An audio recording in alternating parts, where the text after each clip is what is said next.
welcome to Dreamland, a program dedicated to an examination of areas in the human experience not easily nor neatly put in a box. Things seen at the edge of vision, awakening a part of the mind as yet not mapped, and yet things every bit as real as the air we breathe but don't see. This is Dreamland. Good evening, everybody. Welcome to yet another Dreamland.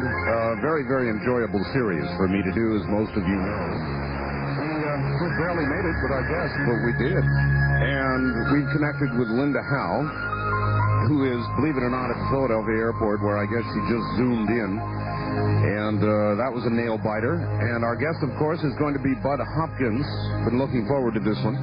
UFO investigator extraordinaire, author of Intruders and Missing Time.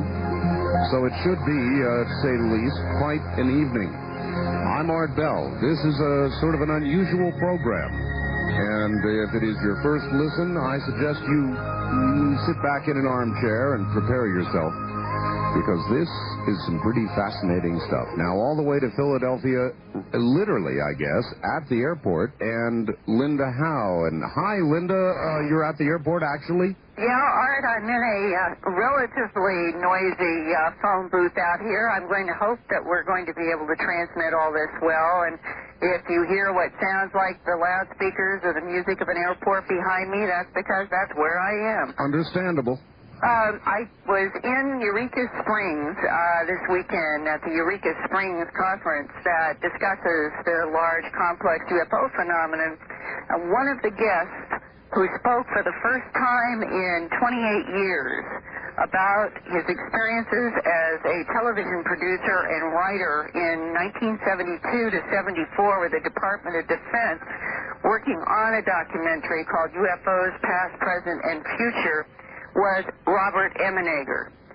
In my new book, Glimpses of Other Realities, I show a drawing that he used in the first edition of the book when it was published in 1974 and was never published again after that. And he explained to me some time back, and I'm going to play an excerpt actually with more details here in a minute, that this drawing was made in the presence of Department of Defense officials who had the photographs in 16-millimeter film taken from two cameras at Holloman Air Force Base in May of 1971, when there was what appeared to be a pre-arranged landing at Holloman Air Force Base in the White Sands Missile Range area.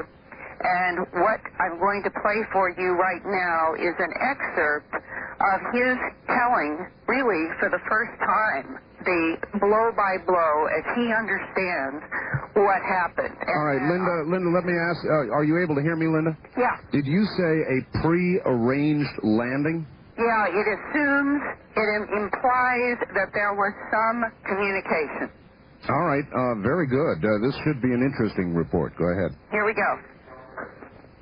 And I want you to know that the cord from my tape recorder and the cord from the payphone don't overlap. So this will be about 5 or 6 inches from the speaker on my tape recorder. So let's see how this works. All right, okay, let's try it.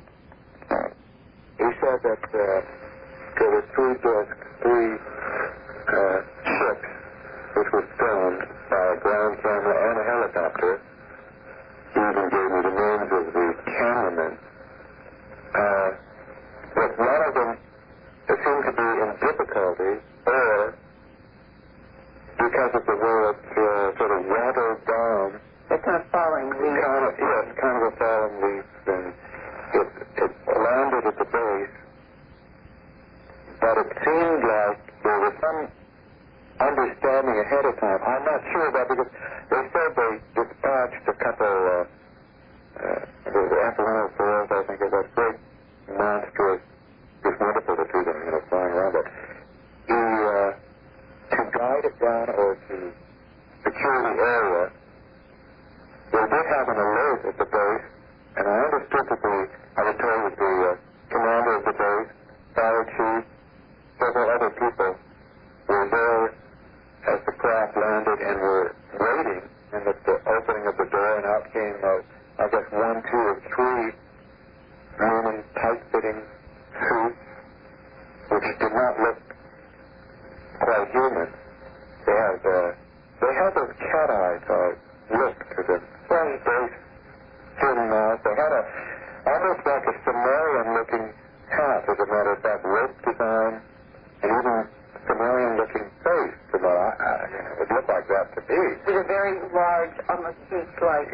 Yes. That they were met and taken to, there's an area there where the buildings are no longer exist. When I went there, I asked where are these buildings, and they said those two buried buildings were torn down. There's no significance to that. They're always tearing things down. And with the craft, the one that did land was taken down to the end of Mars Avenue and put in a very small hangar. This is what I was told. They were met by an Alfonso Lorenzo, at least that's the name that's on one of the documents I have. He was supposed to be a biologist or an electrical engineer? He was an X-ray technician or something, radiology, was in that field. But I never heard that he was really on TVY from Foreign Technology. And he may not have been a tech sergeant at all. But that's what I was told. But he was apparently he was an attendant to one of these beings, took care of whatever their needs were. What was his impression of that? Well, he was somewhat freaked out, and he's the one who contacted his friend at Norton to be on the alert and look for the film that would be coming. He said, I know there's got to be film. And he kept corresponding with Paul. Paul Schroeder. Yes, Paul Schroeder. Do you ever get any kind of a personal human reaction to these things? Yes, he did. His comment was that to him, they appeared like scientists, like educated scientists. Now, I don't know what kind of communication was done, but it seemed like there was no problem with communicating. They held in the drawing in your book, there was that There was a staff, which is a half caduceus, is it? It looked like, a coil around a staff. And he did mention what that was. That was a communication sort of ability to also, I imagine, to paralyze or to do whatever. It was like their leadership role. And it's very interesting that we have, all through our military history, we've had the short baton as a symbol of leadership and power. And I kept wondering, I wonder if this is something that we, in our ancient past, have copied, like little humans that we are. All right, I want to double check. Is this coming through at all clearly? Well, not very, Linda.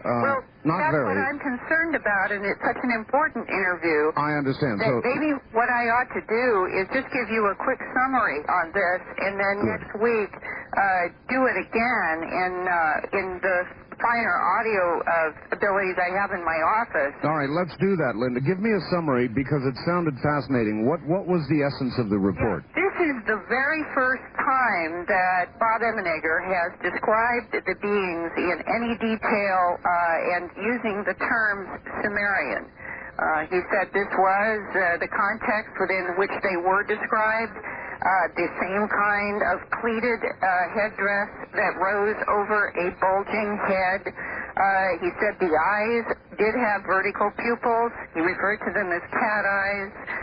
They were holding a rod in the left hand, which is in the drawing, that had a coil roping around it, that he said our people understood to be both a communicator and something that they could use as a paralyzer if they were threatened in some way. All right, this is fascinating, Linda, but I'm a little bit lost. Exactly where and when did this occur? This was May 1971 in a portion of Holloman Air Force Base. 3 discs, this is the part apparently you could not hear easily, came down at this particular air base. They were met by a party of us. There were 3 beings. One of those is the Alfonso Lorenzo name that he was referencing, who was in some scientific capacity there, who was saying that his impression of these beings was that they were scientists. And he was describing that in this meeting of these beings that, for all intents and purposes, seem to be like the so-called old ancient Sumerian gods, at least in what we have in replicas of stone statues. They and their craft was transported for reasons that he said had something to do with a repair, but he was not sure if that was a cover story and there was some other reason, but that this was put on some kind of a truck covered with a tent and transported to a building at the end of a street that was called Mars Avenue. This happened in May of 1971, according to Emmenager. They were filming at Holloman and filming the documentary in which they described this event then as a hypothetical sequence, because that's what the Department of Defense told them to do. And that film was first broadcast in the United States in 1974, about 3 years after the event. For those who have seen that documentary at conferences or maybe on television in late night, it was one of the last projects that Rod Serling did as a narrator. And in it, it is this sequence at Holloman that he is now describing in detail for the first time. All right, what I'm curious about, Linda, documentary they describe as hypothetical. Yes, Linda, what I'm curious about is why is he just telling this story now? Because he feels that he can. Because he feels that people are ready for it, do you think? Or because something else has changed? In other words, you say he feels he can. He feels people will accept it, or that it's time, or what? Well, he does not, apparently, because he said he had checked with some of his still contacts in Washington about speaking at the conference and making these descriptions, and no one said that he could not. So this is, in a way, it is a step forward beyond the documentary 20 years ago. It's gone from hypothetical to the description of a reality. All right. Well, there is yet another reality, and while we're on the subject, Linda, I know your book is out. Why don't you tell everybody how to contact you or get a copy of the book? Well, thanks, Art. Glimpses of Other Realities. You can get information about ordering from Linda Howe Productions, Post Office Box 538 in Huntingdon Valley, Pennsylvania, and the zip code is 19006. I'll repeat that one more time. Post Office Box 538 in Huntingdon, Hunting, D as in dog, O-N, Huntingdon Valley, Pennsylvania, and the zip code is 19006. And next week, I will redo this so that you can hear his interview clearly. And I'm sorry I got trapped late on an airplane in an airport. Oh, no, that's quite all right, Linda. And if it had been any closer, I suppose you'd have been calling from in-flight. I would have had to. All right, wonderful. Thank you. Well, thanks, and my best to Bud Hopkins. All right, take care, Linda. Take care, Art. That's Linda Howe, literally at the airport. And sometimes that's the way things work out. I thought she had perhaps spaced out on the time change that, of course, we all went through, the 1-hour time change.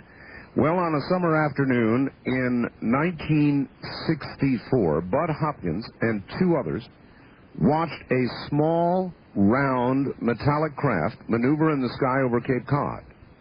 This daylight sighting marked the beginning of his interest in UFO phenomena. But his first nationally known investigation did not take place until 1975. Well, I understand that. You need a while to think about an experience. Then a UFO apparently landed less than a mile from Manhattan, was observed from various vantage points by a number of witnesses. Bud Hopkins' carefully researched account of this incident appeared in the Village Voice Cosmopolitan magazine and elsewhere, and was covered extensively by television and radio. Bud is an accomplished author, probably the nation's premier UFO investigator, and he has appeared just about on everybody's important television show. And I'm sure that you know him, so he doesn't really need a great introduction beyond all of that. Let's go to Bud Hopkins.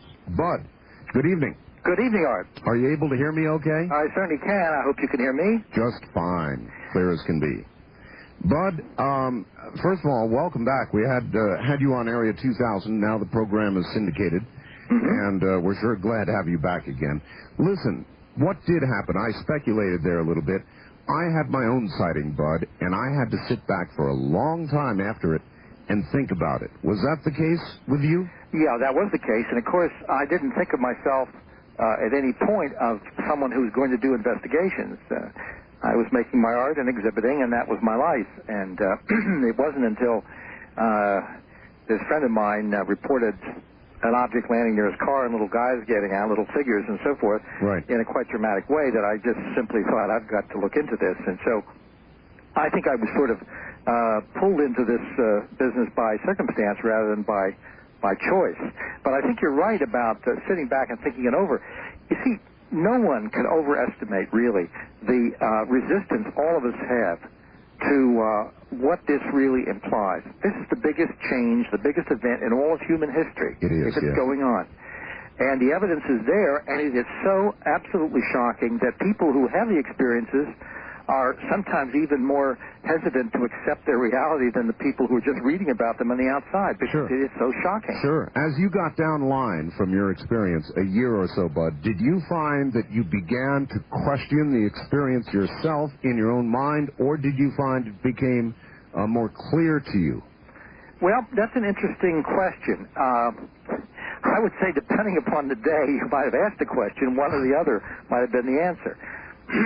There is a strange way in which, if everything's going well and the world seems orderly and the edges are nice and clean, you just convince yourself it just must have been something. You don't know what it was. It must have been something. So you convince yourself as best you can that it's just something that's going to go away, because it has to have an explanation. On the days when the imagery comes back in your mind vividly, and God forbid you've read about somebody else having a similar thing, it comes back to haunt you. This really happened. Right. And so I do think that the ambivalence is bound to be there. You know, one of the things, Art, that bothers me a great deal is TV programs or whatnot, when they're dealing with people who've had abduction experiences. They will say so-and-so claims to have been abducted. Right. No one, but very few people will step up and say, I had an abduction experience, I claim this.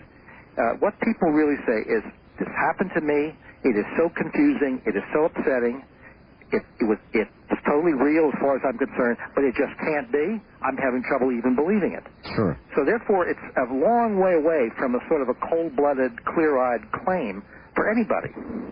Well, maybe it's easier for the storyteller, no matter how it is, how real it is to the individual, Bud. Maybe it's easier for the storyteller to, in essence, give themselves an out if the other guy, hearing the story, says, "Boy, what a bunch of baloney." Yeah, well, I don't think it's so much the fear, although that does enter into it, the fear of ridicule. It's the fact that if you accept the reality yourself, what this does to your whole belief system about virtually everything in the world. Yeah, but there's a lot of fear about the listener and how they're going to react. I remember after my experience, I thought, do I say anything or don't I say anything? I finally decided to, but I was in great fear, Bud, about what people would think of me. Yeah, that's true. Well, this is, excuse me, I've just finished writing an article which I'll be publishing fairly soon. I'll send to the MUFON Journal. And the title is Losing a Battle but Winning the War, something to that effect. Yes. The basic point is that we're winning the war about bringing this material and this phenomenon, the abduction phenomenon, to more and more serious mainstream attention. Matter of fact, just last week I had Susan Spencer here from 48 Hours doing some work. They're going to be coming back next week on a 48-hour special. But I mean, the New York Times, Time Magazine, I've been interviewed recently by, a lot of very fine mainstream people. We are winning the war for simply the idea that this has got to be taken seriously.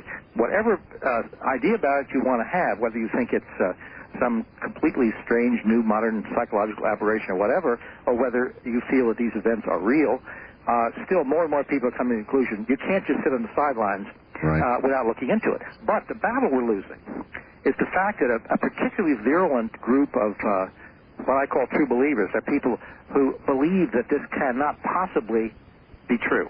In other words, they have a very narrow belief system.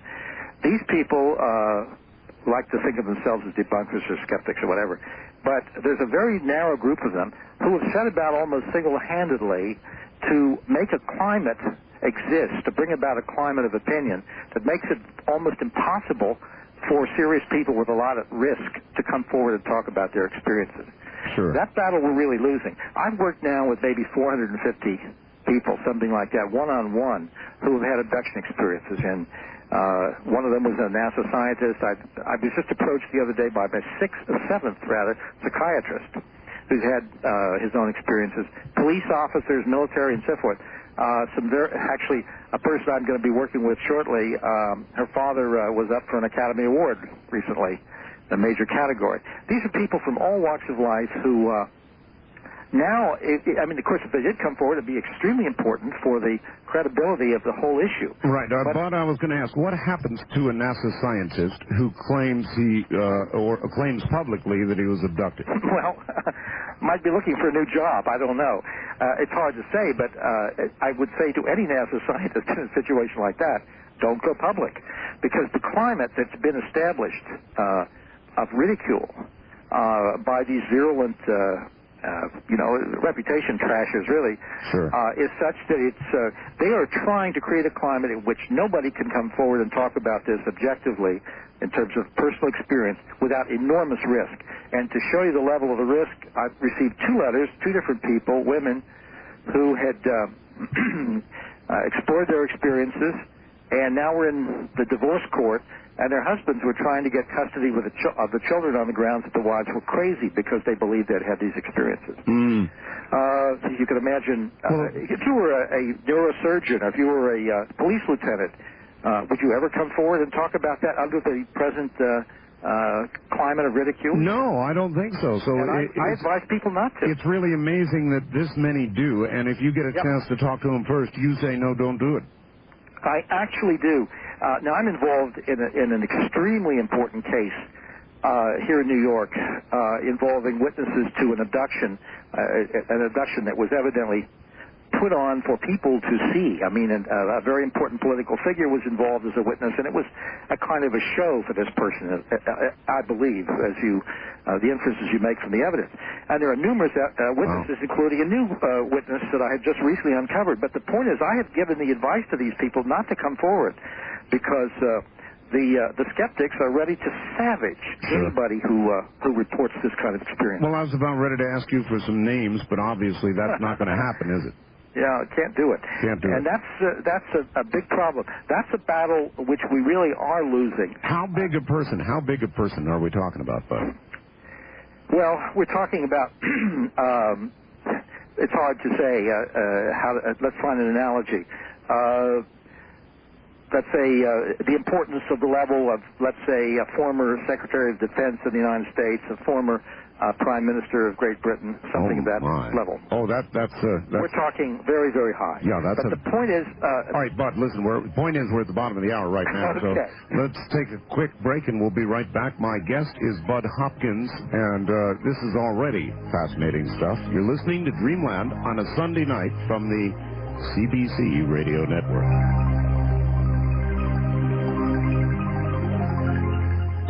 Pre-recorded previously broadcast program.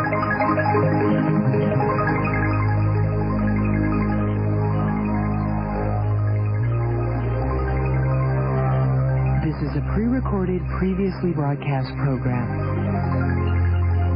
From the Kingdom of Nye, this is Dreamland with Art Bell on the CBC Radio Network. Another Sunday night, another Dreamland. My guest is Bud Hopkins. And he really ought not need anybody's introduction, and he really doesn't. He is the nation's premier UFO investigator, author of Intruders and Missing Time, and talks about all that sort of thing. And he's telling us now about a fascinating case, actually, involving somebody up high who's had an experience, an apparent abduction, and has been interviewed recently by 48 Hours. And, Bud, I want to ask you about 48 Hours. Have you noticed any sort of sea change, Bud, in the way 48 Hours and other programs are coming at you? In other words, are they more serious about the subject? Absolutely, Art. I don't think there's any doubt about it. And I believe that this really the change began back in '87, because there was a simultaneous appearance of my book Intruders through Random House, Whitley Strieber's book Communion through Morrow, and Light Years by Gary Kinder. I've forgotten the publication the publisher, but it was a major publisher. 3 books came out at the same time, taking the subject very seriously, and they were published by major publishing houses. And at that point, there was just no way that the press could totally ignore this, and things began to change at that time. I was favorably reviewed in the New York Times and the Washington Post and places like that. 2020 did a piece and so forth. Plus, lots of other things. But the point is that the public is extremely interested in this because I think there is a subtle awareness in this country that this has never gone away, that the subject just, the evidence is there, and that there's an effort on the part of the government and other people to keep this quiet. And people just want more and more to hear about it. All right, I'd like to understand, Bud, what you can tell us about your own success. In other words, you are regarded, so well regarded throughout the mainstream media, and why is that compared to others who are ridiculed, frankly, and laughed at times? Why? Well, I don't think, maybe you should ask the press to answer that question instead of me. I can just tell you what I tried to do, and that is, I try to never make any assertions beyond those that I feel the evidence can really support in a very clear-cut way. I tend to sit on aspects of the phenomenon which are more outre, more peculiar, which I cannot really support so well by clear-cut evidence. A lot of people want to go with the most dramatic story they can find, which, of course, then makes it sound as if, even though they may be very sincere and actually have some evidence for it, but it makes them sound a little bit more like the supermarket dreadfuls, those little papers, than serious individuals. And I think that I can say I haven't really had to retract anything that I've written over the years, simply because I've been very careful. And I think that carefulness comes out because in people's response, and they feel that, well, here's somebody who doesn't sound wild and crazy and does marshal his evidence, and perhaps he should be attended to or listened to. I think that's perhaps, I hope, that's the reason why I have received more attention on some of these subjects from mainstream people. All right. What about people like Phil Klass? Phil Klass I'm going to have on the program in debate in a few weeks. How has Phil treated you? Evenly along with everybody else, Bud? The man has lied, as a matter of fact. You see, when we talk about balance and Philip Klass, it would be as if you were having a program on politics, and supposing I were Senator Lautenberg, say, and for balance you got Lyndon LaRouche. Mm-hmm. No, I understand. I'm going to have him on with Stanton Friedman, though, and Stanton can hold his own. Well, he can hold his own, but, years ago, Mort Saul said that he defined a liberal as a masochist who will buy and read everything a bigot publishes. And I've always thought of Philip Klass as essentially a bigot. There's no sense of his having an open mind on any of these issues. And just to show you what's the typical situation, why I can say these very harsh things, and I don't say harsh things about many people, but as an example, he wrote a book attacking me at great length and attacking a number of abductees, Charles Hickson, Betty Hill, Kathy Davis, many, many different people. Sure. Attacking the entire phenomenon, and had never interviewed or spoken to a single solitary person that he wrote the book about. All right, let's look at motivation for a moment. There are those who say he works for the government, he's part of the disinformation campaign, or do you think it's just a personal thing with him? Well, I don't really know. I shouldn't even say. If he's working for the government's not getting its money's worth. Let's put it that way. I don't know what his problem is. I think he adores the publicity. But at any rate, I'd just like to make one point very clear, just as an example of the way he operates. He started attacking abductees, and he doesn't do this in any kind of even attempt at a gentle way of saying, well, maybe these people are misguided or something. He implies everyone is a liar and a crook. And this is his basic. Recently in the Times, he said he was quoted as saying, these people aren't crazy, meaning there isn't a mental problem. Right. They're just little nobodies. This is the only way they can get on the Oprah Winfrey Show, which I think is, of course, a wonderful piece of self-description on his part. I'll ask him about that. But at any rate, I mean, that's not the voice of a scientist. That's the voice of a mad fanatic. And let's always remember that Santayana defined a fanatic as someone who, when he loses sight of his goal, redoubles his efforts. Yes. And but this is the point I'd like to make. He started attacking abductees a long time ago, saying if they really had these experiences, they would report them to the FBI. Which is kind of funny. If you're Charles Hickson and you're in Pascagoula, Mississippi in the middle of the night, how do you find the FBI? Absolutely. You go to the local police. But at any rate, he said the reason they don't report to the FBI is because there's a federal law against falsely reporting a kidnapping, which would imply that they're aware of that law and therefore since they've made up the whole story, they're afraid to report it. Right. Well, of course, to report it to the police, there's a state law always against falsely reporting a kidnapping, too. It's the same thing. It doesn't make any difference. You don't have to bring in the FBI. But years ago, under the Freedom of Information Act, we got an internal FBI memo describing an abduction reported to it in 1967. And copies of that were sent to class, of course.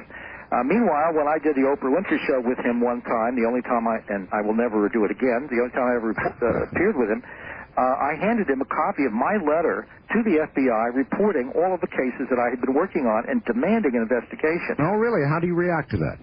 Well, he was, of course, his immediate thing was to counterattack and say, well, you should have done it earlier, you know. Huh. And, of course, it was an exercise in futility because the letter I got back from the FBI was exactly what I expected. You know, dear Mr. Hopkins, the FBI does not look into such cases. Please report it to MUFON, etc. Any rate, the basic point is that as recently as 2 weeks ago or 3 weeks ago, something like that, someone was interviewing him and he went into his FBI routine again and said, maybe because of the law against it, maybe that's why to this day no one has ever reported a UFO abduction to the FBI. Now that is an outright lie, which he knows it to be a lie. I don't know what's eating the man. He certainly seems to be an unhappy human being.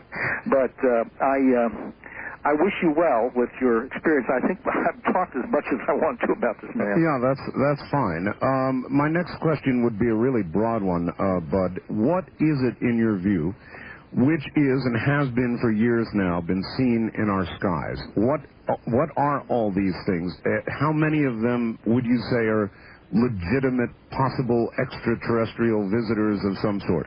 Right. Well, the first point is as to what they are. I mean, obviously, none of us know what they are in any kind of absolute way. We know what they aren't.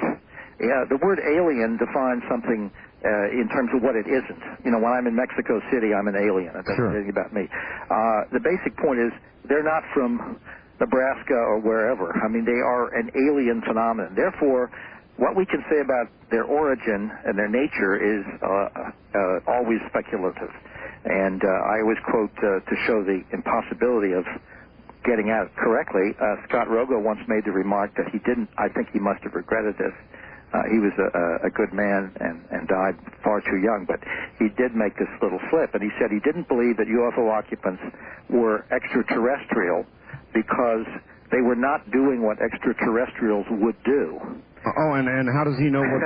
Well, that's just the problem. Yeah. So when people get into arguments about, I think they're interdimensionals, and somebody says they're time travelers or they're whatever, I just sort of slink away from the argument. We know that they're not human. What do we know about them? We know that they obviously exhibit intelligence. They have a humanoid appearance. They have obviously a technology which is thousands of years ahead of ours. They seem deeply interested in us. They are deeply foreign to us in their sense of not really understanding human emotions. We know many, many, many things about how they behave, but as to what the bottom line is, what their goal is ultimately, what they're going to be doing a year from now, 20 years, 100 years from now, we have no way of knowing. You are okay, but you are nevertheless convinced that they are in one of those categories, whether it's interdimensional or it's extragalactic or whatever it is. They are physically real at least some of the time. Now, they seem to be able to dematerialize, virtually disappear, and so forth and so on. Whether you want to invent a term called interdimensional, or whether we want to just say it's an advanced technology, you can flip a coin. It doesn't really make any difference to me. But the point is that they represent a non-human intelligence from elsewhere, which is of enormous advancement over us technologically and so on. All right, we are a commercial operation, so we're going to do a little of that right now. Bud, relax for a second. We'll be right back to you. Okay. All right, my guest is Bud Hopkins, and if you've been listening, you well understand what the subject matter is. We'll be right back with more of it. We're going to take some calls tonight. Yes, we are. Very interested in that. Yes, well, they're coming up in the next hour, Bud. Good. Absolutely. Are these friendly beings, or are they... what are they? In other words, we see one of these things, what would you advise a person? Walk up and offer your hand, or run like hell? Well, the truth of the matter is you're probably not going to have any choice one way or the other in this. They seem to be able to control the situation as they need to. Now, the basic point about this, which is extremely, I think, central to understand, is that all of our science fiction films and the simple stories and so forth have always dealt with visitors from outside, extraterrestrials or whatever, as one of two types. Either they're going to come as conquerors, body snatchers, etc., or they're going to come as saviors to clean up the environment and close up the hole in the ozone layer, etc. They're either going to be, in other words, gods or devils. Yes. And neither one of those descriptions fits what we're getting. What we're getting is, we might call a third world, a third force. They seem to have their own agenda. Their own agenda does not involve any kind of causing of deliberate pain or deliberate hardship or taking over the world or anything of that sort at this point, because they've been here for a long time, and I have abduction cases that go back to 1929. They could have done an awful lot of mischief had they wanted to in the meantime. And, of course, in all of that time, there is absolutely no sign they've done anything to help us out either. Nothing stopped, for instance, the Holocaust. Nothing stopped our dropping bombs on Hiroshima. Nobody stopped the Korean War, the Vietnam War, or the carnage and the genocide that various factions have practiced since then. Nobody stopped the spread of AIDS, the problems of cancer, the difficulties with our planet, the environment. They seem to be bent on their own purposes, which are not malevolent or benevolent. And that's a very tough one to understand. All right, so then maybe they're closer to actually just monitoring what we're doing. Well, they seem to be monitoring it, but they seem to be taking material from us and taking from us with as little disruption as possible, it would seem, as little deliberate disruption. The involuntary disruptions, the side effects of what they're doing, are truly horrendous. I don't think they understand the terror and the confusion and the self-doubt and the family disorders and dysfunctions and so on that follow in the wake of what they've been doing over these years. But I don't see that those are intended results. So they are taking from us our genetic material, our DNA, our particular genetic makeup, because it seems, and this is the basic theme of my book, Intruders, and really this has been replicated and is accepted by virtually all abduction researchers that I know of. They are picking people up in childhood and picking them up again at intervals throughout their lives as objects of study. And they seem to be taking sperm and ova samples and genetic material in what is apparently an attempt to create a mixture of themselves and ourselves, a hybrid being. And quite along with that, they seem extremely interested in understanding our emotions, our thoughts, our feelings about one another, our sense of relationship with one another, love we feel for one another, for our children, and so forth. All of those wonderful human things they seem to lack, and they seem to be very anxious upon to acquire them. Well, as you look at their behavior, Bud, would you say they're more likely Let's see, how can I put this? Would you say they're more likely our creators, or they are tampering with what has been created?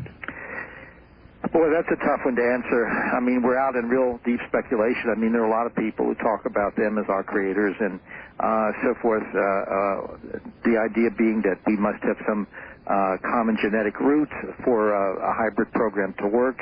I really don't know how to answer that. My feeling, though, Art, actually, is that on Earth, females carry their babies for 9 months. The fetus is in their bodies. And when they give birth, there's a tremendous sense of connection, of bonding with their children. If you imagine some kind of developed species which no longer reproduces by that method, which no longer has females that go through the discomfort and warmth and everything else of carrying a child inside the body and giving it nurturance and so forth. If they have evolved past that and they somehow need that, they feel that perhaps they've reached some kind of evolutionary dead end, and there are reports that would suggest that, though we can't, again, we're in speculation. Okay, again, that it is they have reached the dead end. Yes, exactly, they rather than us. I think they're envious of us, to tell you the truth. I think that they're gaining spiritual and emotional nurturance from us at the same time that they're taking, forcibly I should say, genetic material. All right, a lot of people speculate in order to do that, there was with our government or somebody a deal made, Bud, a long time ago, some kind of a technology swap for genetic tampering permission or whatever. I think that's totally without foundation. I think it's even kind of ludicrous, just on the ground that if all we've gotten out of it is some stealth technology, as people allege, stealth planes manage to cost an inordinate amount of money and don't even work very well. I don't know what we've gotten out of it. I don't see anything that we've gotten out of it that any kind of quantum leap in technology. I wouldn't, on the other hand, say that we haven't perhaps found wreckage if they have had accidents and acquired that wreckage and tried to reverse engineer that wreckage in some way to learn what makes their equipment go. But the idea that, I always used to think, under the previous administration, I always sort of made a joke about it, that I always saw the idea of small gray men with clipboards standing in Dan Quayle's office with a list of children they wanted to abduct that week, or aluminum siding salesmen or whatever. I mean, it's just totally foolish. They can do whatever they want to do. They don't have to ask any government permission from anybody. I think that kind of theory gets foisted upon us because a lot of people who look into this have a natural paranoid tendency. And I don't mean that in the strict clinical meaning, but conspiracy theories are wonderful for a lot of people. They abound. And, of course, you understand paranoia is a wonderful thing because it instantly organizes what's otherwise chaotic. If you and I have a flat tire in the afternoon and lose at poker in the evening, we think we had a couple of bad breaks, but the paranoid will tell you who did it to you and why. That's right. So the point is that if there's a lot of paranoia about the UFO phenomenon, there's, of course, tremendous paranoia, and some of it obviously very deserved on the part of belief about the government. So if you can put the two together and say the two are working hand in hand, we've got a kind of very satisfactory thing. All right, you almost speak as though there is not a government cover-up. We're close to the top. No. There is one. Absolutely. But there's a big difference between complicity and some kind of a deal that where the government or some branch thereof is quote-unquote allowing the aliens to abduct thousands and thousands and thousands of our citizens daily.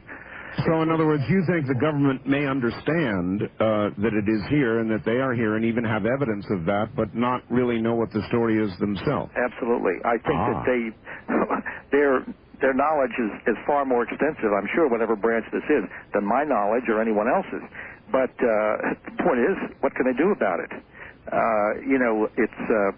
I've used this example again and again. If all a president can say is, ladies and gentlemen, they're here and they're flying around, they can outfly anything we have, and they're taking our people on these 1 and 2 and 3 hour abduction events, medical experiments, sperm and ova sample being taken.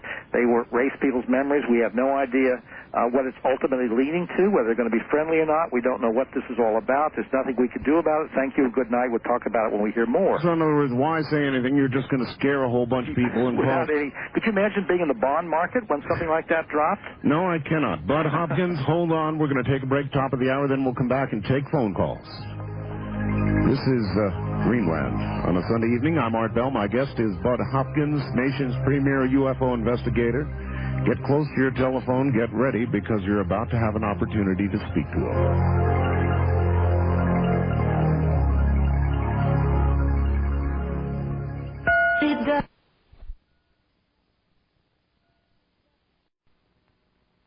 (800-618-8255). 1-800-618-8255.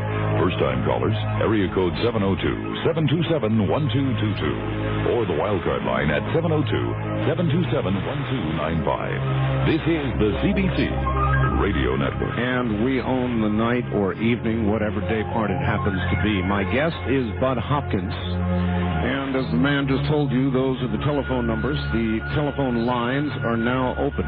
Bud is our nation's, I believe, premier UFO investigator. I'm honored to have him on the program. Bud, are you there? I certainly am. Okay. And if I may just make a comment, because we do live in the real world too with this, all the rest of this, I'm sort of astonished at the heavy-duty right-wing bias of the news reports we're getting. It's really quite on your program. It isn't so much news as a little sermonette about how bad anything liberal is. I'm surprised, but anyway, I don't want to short-circuit what we're talking about. But we do live in the real world, and these other things are important to us, too. They really are. And does the twain ever meet, Bud? Oh, yeah. It does. Yeah, absolutely. Well, the twain meets in the sense that these experiences, and we're again dealing with the whole abduction phenomenon, these experiences have such powerful effects on people's lives that there is no way that your day-to-day existence is not affected very subtly by what's happened to you. Now, just to give you a quick example, if these experiences have happened in childhood, and that's where they seem to always start, first is abducted as a little child, and you're 5 years old, and you wake up and you can't move, you're totally paralyzed, and you feel there's some strange figure that's come out of the closet or whatever with his huge black eyes, and you feel yourself floating or whatever, and you don't remember all of the experience. You come back with a cut on your leg that wasn't there. Maybe you're upside down in your bed, or maybe your pajamas are no longer on, they're on the floor or something, and all the signs of physical problems. And you start calling out for help for your parents, and your mother says, you just had a bad dream, get back in bed. And you try to say it wasn't a dream, it was real. Right. What happens, of course, is a terrible kind of split develops between the child and his or her sense of trust of adults. And if the adults begin to feel maybe something like this really is happening, they begin to feel a tremendous sense of impotence, helplessness in protecting your own families. And much of this can remain unspoken. And it does not help anybody in your day-to-day existence, whether you're talking about your first-grade teacher or your friends at school. You're afraid to let them know that these strange things are happening to you, which you think, am I crazy? Is this me? What is this? Sure. All right, but one other thing. You brought up politics, so one question, then we'll go to the phones, and that is, this administration, they've revealed an awful lot about the nuclear testing and a bunch of other baloney that's going on. What kind of hopes do you have that they're going to release information or what they know about UFOs? Well, my hopes are slender, sad to say. I mean, we have been hearing day after year after year after year, this is the year and they're going to come clean and so on and so forth. I honestly don't see how they can do that without really terrifying the country.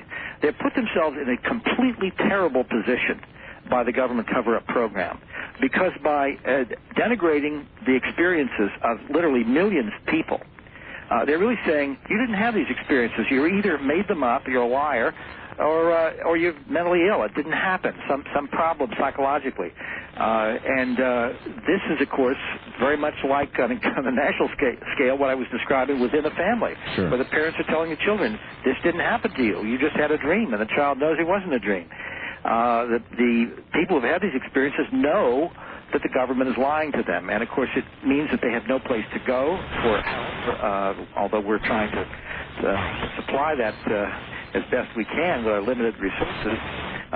Numbers of researchers and mental health professionals are turning around to this. But in the meantime, to help people as best they can.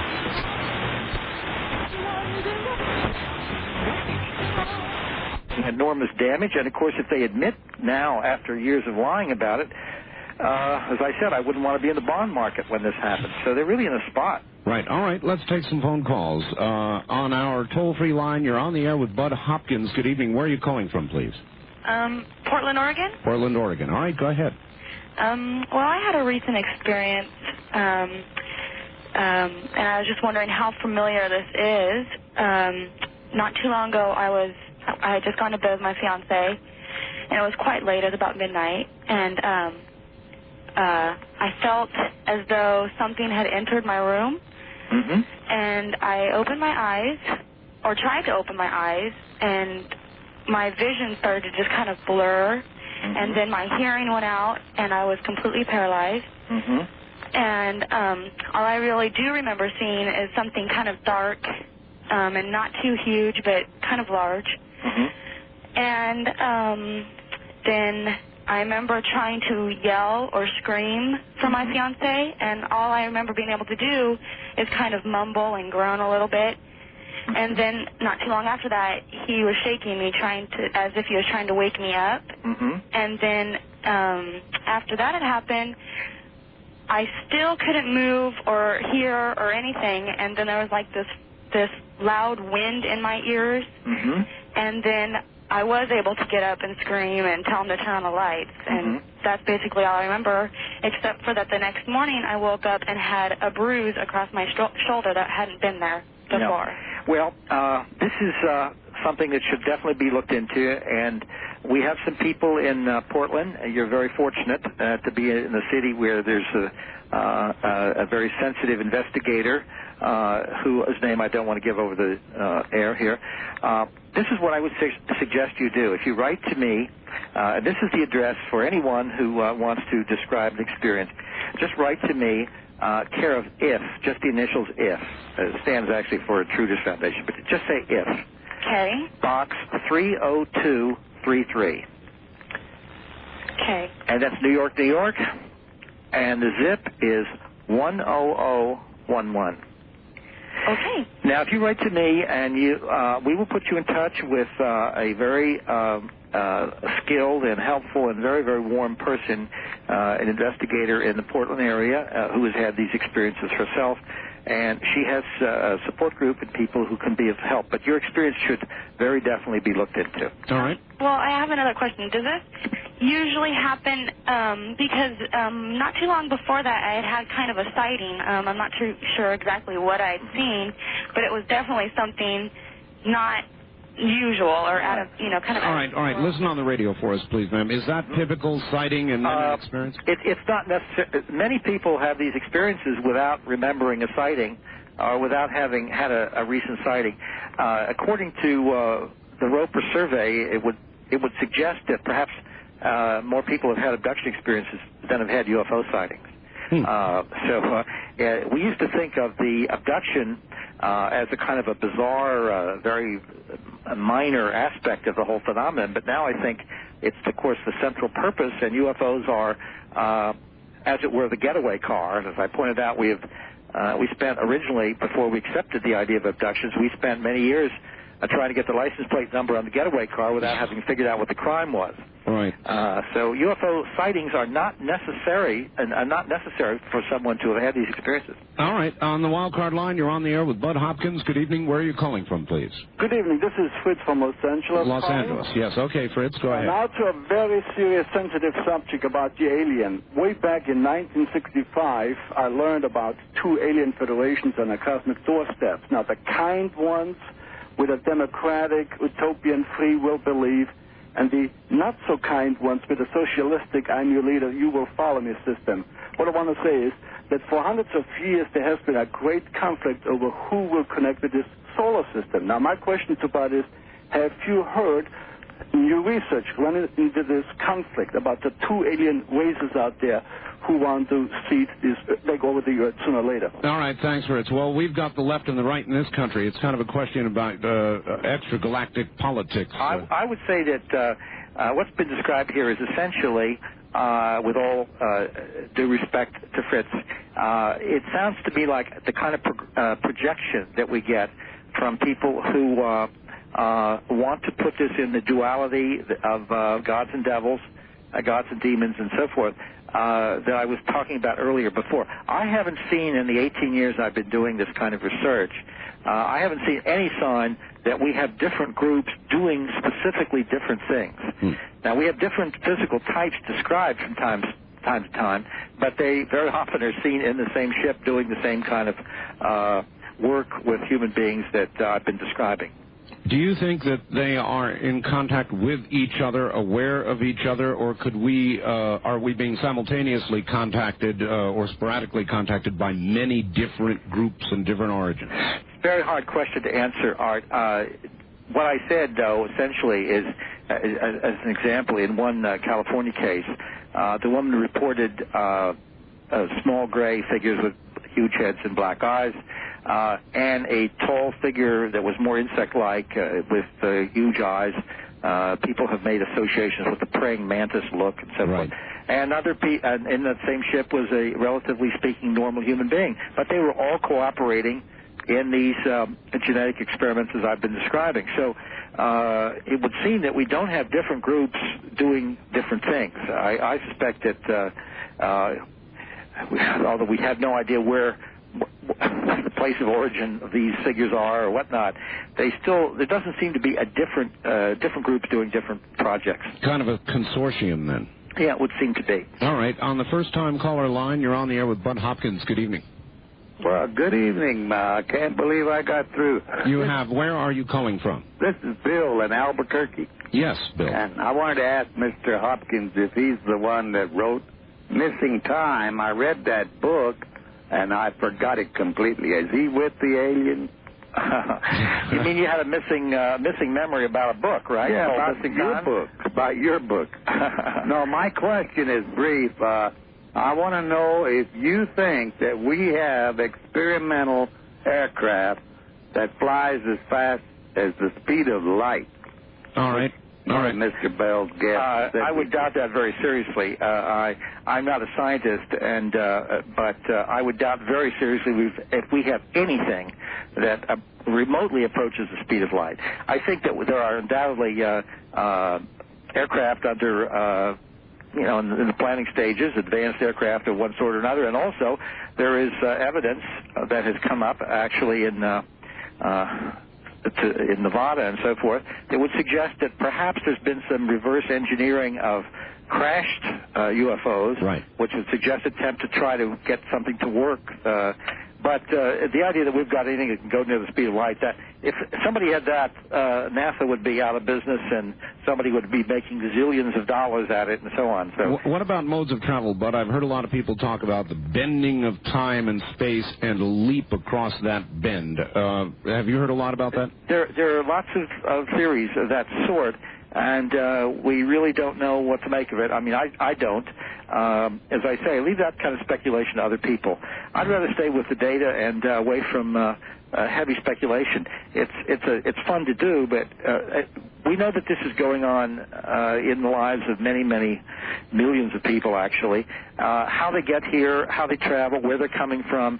I mean, the idea, for instance, that they are necessarily locked into a planetary system somewhere is not necessarily true. I mean, it's highly possible since we have had up in space a Skylab at one point, and space stations are going to be built by us within not too long a period, orbiting Skylabs, and one could imagine that an environment could have been constructed, and it could be movable through space, and so they might not be tied down to a planet. Who knows?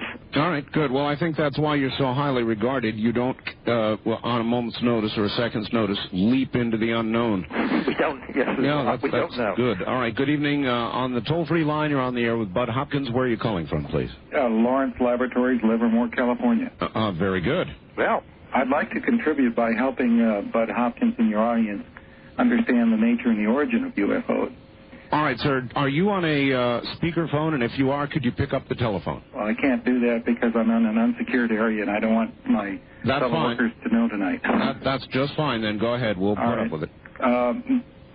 Just before Einstein passed away in the 50s, he was working on the time continuum theory and trying to explain it. UFOs are simply our descendant scientists from the future who are visiting us from all points in the future and studying mankind without interference. And on what basis do you conclude that? Well, Lawrence Laboratories in Berkeley is working on some of the projects. Well, the idea of time traveling, of course, has been brought up many, many times as a theory, and I don't see that really changes anything, frankly. I'm really taking a chance and even talking about that. I understand, and you are giving us news. Can you give us some idea of what technologies you're talking about, please? Well, the different crafts that you see are simply the different time machines, modes of travel machines that are from all different points in the future. They're simply scientists who are coming back with a policy of non-interference, studying the history of mankind. That's why they're taking DNA samples to the future to find out what has gone wrong with mankind in the future. That's quite incredible, and they're not extraterrestrials. They're from right here. They're from right here. That's why we see ships, as you call them, materialize and dematerialize, because they're simply going in and out of time. The issues, the descriptions, of course, here of time traveling, I mean, it fits one of the modes of explanation of the UFO phenomenon that we've had for a long, long time, along with, ideas of interdimensionality and so forth. So what you're saying is, as a theory that's been around a long time, the news would be, if you can say officially, that this is some kind of government, that Lawrence Livermore Laboratories is working on something. There is a point in the future where mankind learns to travel in time. Mm-hmm. Well, and it's less than 200 years. Uh-huh. Well, the issue would be if some kind of statement could be made that would be official about this, that would be the big news. Maybe this caller would like to comment on the paradox problem, since you seem familiar with what... There is no paradox if there's non-interference. All right, good enough. All right, I've got to run, caller. Well, there is, of course, an amazing amount of interference. Lives are being interfered with daily. Suicides have resulted in this. In other words, the interference is extraordinary. So it isn't a question of let's say, deliberate interference in the sense that governments are being changed or altered or something, but lives are being altered on a vast scale. I don't feel it's possible to say there's been no interference. But that was a remarkable call. Would you like that person to contact you privately? Well, I would like to hear more. Yes, absolutely, and he could. That address could be given. I would like to talk to him about it. As I say, the theory has been around for a long, long time. The question is whether or not there's some kind of official statement coming from, from a research scientist. Absolutely. All right, Bud. That's the news. Yes, that might be big news. But hold on, we've got a couple of things to do. Let's get those done. And let me give Bud's address. Write simply to IF Box 30233, 30233, New York, New York 10011. Did you get that? IF Box 30233, New York, New York 10011. And we'll be back to Bud Hopkins in just a moment. I want you to know it. Okay. All right. Hello there. On the toll-free line, you're on the air with Bud Hopkins. Where are you calling from? I'm calling from Grants Pass, Oregon. Yes, KOPE. Yes. Go ahead. Hello there. Hello there. I find this absolutely fascinating. Good. Who am I speaking to? This is Bud Hopkins. Oh. Have you heard of the Sumerian story of how humans came to Earth? You're talking about the ancient astronaut work, and this is Sitchin's work and so forth? Yes, about the two brothers who came down from a 12th planet. Their father was the leader, and his his name was phonetically written as a star. One of the brothers had a staff with a snake on it. Yeah, this is material you've gotten from Sitchin's books, is that right? Some of them, yes, and some of the ancient writings of the Sumerians. Right. I find this absolutely fascinating, and I find it also plausible. Do you? Since they took the fertilized egg of a human being here on Earth and reimplanted it in the egg of the female astronaut, it seems to me so modern in its concept. Then they wouldn't have any idea that this was possible. Right. All right, thank you. We're way short on time. It's almost mythology. Essentially, I just hesitate to ever speculate on ancient astronaut issues. There's so much going on. I've had two people call me not too long ago in the past month.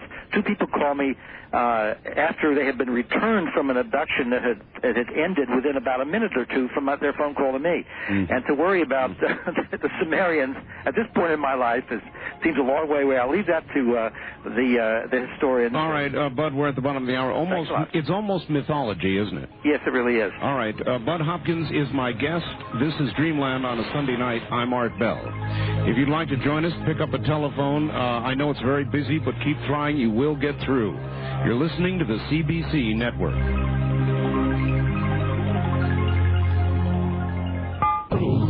This is a pre-recorded, previously broadcast program.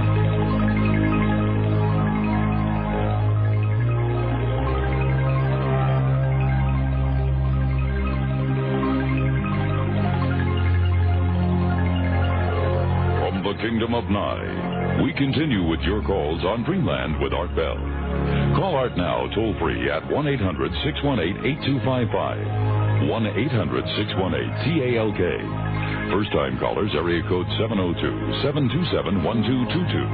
702-727-1222. Or the wildcard line at area code 702-727-1295. 727-1295 in the 702 area code. Now again, here's Art Bell. And Bud Hopkins. Good evening, everybody. An unusual opportunity for you to talk to what I think most of us consider to be our nation's premier UFO investigator, Bud Hopkins. Bud, are you still there? I certainly am, and I'd like to make a comment here. Your point was the man was on a speakerphone a minute ago on the Lawrence Livermore call? Well, when I first heard him, I thought it was a speakerphone, and it may have been, and it also sounded like a portable because I heard it kind of wishing around a little bit. I see. What did he say it was? What do you mean? I forgot what he said, what kind of phone it was. I'm a little suspicious of the call, frankly.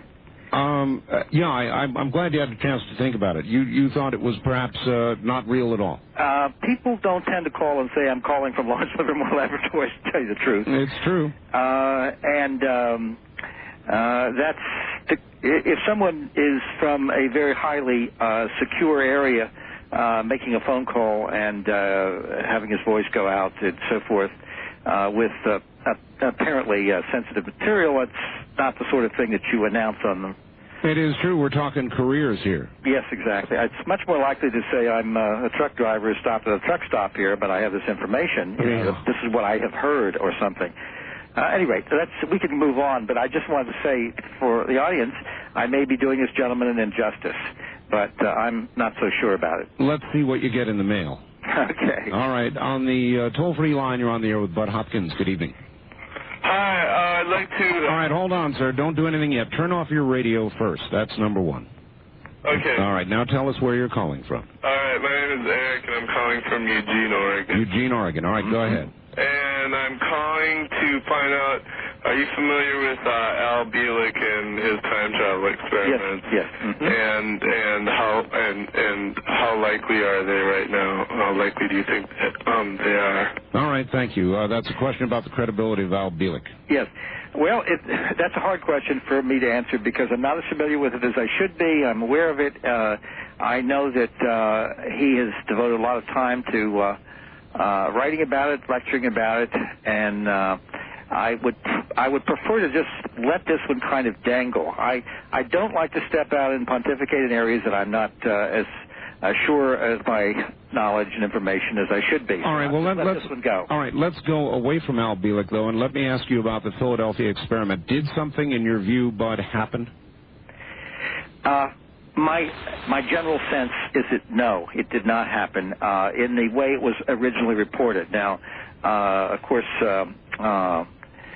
Mr. Moore, who wrote the book about the Philadelphia experiment with Berlitz, I believe, together, has since felt that the evidence is not really compelling that such an event took place. That was a long time ago, and obviously every single one of these issues, such as that amazing event, the disappearance and reconstitution of a ship and so forth, if something like that were feasible, I think we would have used this in one way or another, militarily or commercially, whatnot. One of the problems, of course, with all of these ideas of which verge on conspiracy theory about super-duper government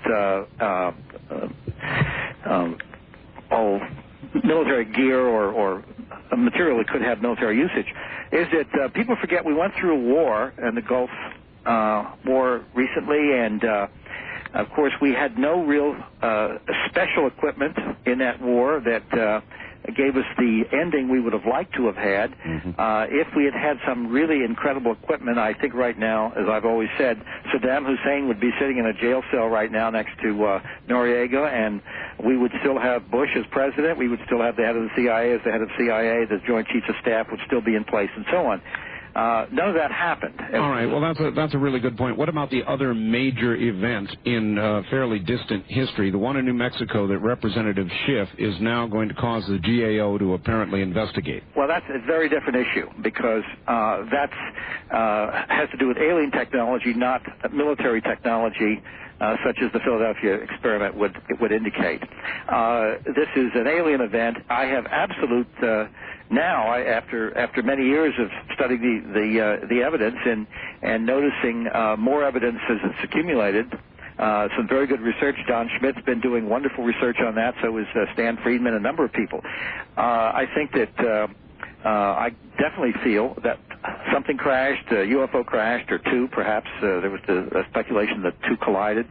Bodies were recovered, material was recovered, and I have no doubt about that at this point. All right. Very good. And on the toll-free line, you're on the air with Bud Hopkins. Good evening. Hi, Art. This is Brandy in Bakersfield. Brandy in Bakersfield. Hi, Brandy. Hi. I was disappointed because baseball preempted this show, so I've only been listening since 8:30. Oh, well, we're sorry about that. Oh, I mean, it's not your fault. It's the people at KZR. But anyway, I wanted to say it's a pleasure to speak with you, Bud. I just wanted to ask you, since you've researched this for many years, do you think that demonology plays any type of role in these abductions? And also, is there any way that Whitley Strieber could also come on the show? All right. Take it off the air. Thanks, Art. All right, thank you. And, of course, there is, I'll answer the second question, demonology. I'm sure you get that one a lot, Bud. Yeah. Well, again, as I've tried to explain, we have a basic need to kind of shove the whole alien phenomenon, abduction phenomenon, UFO phenomenon, into the idea of gods or devils. And I do not connect this with any kind of theological beings, demons, just as I don't connect it with theological beings, angels. I think that this is a very distinct phenomenon. Now, I'm not going to say that I don't believe that there are necessarily gods and devils in the real world.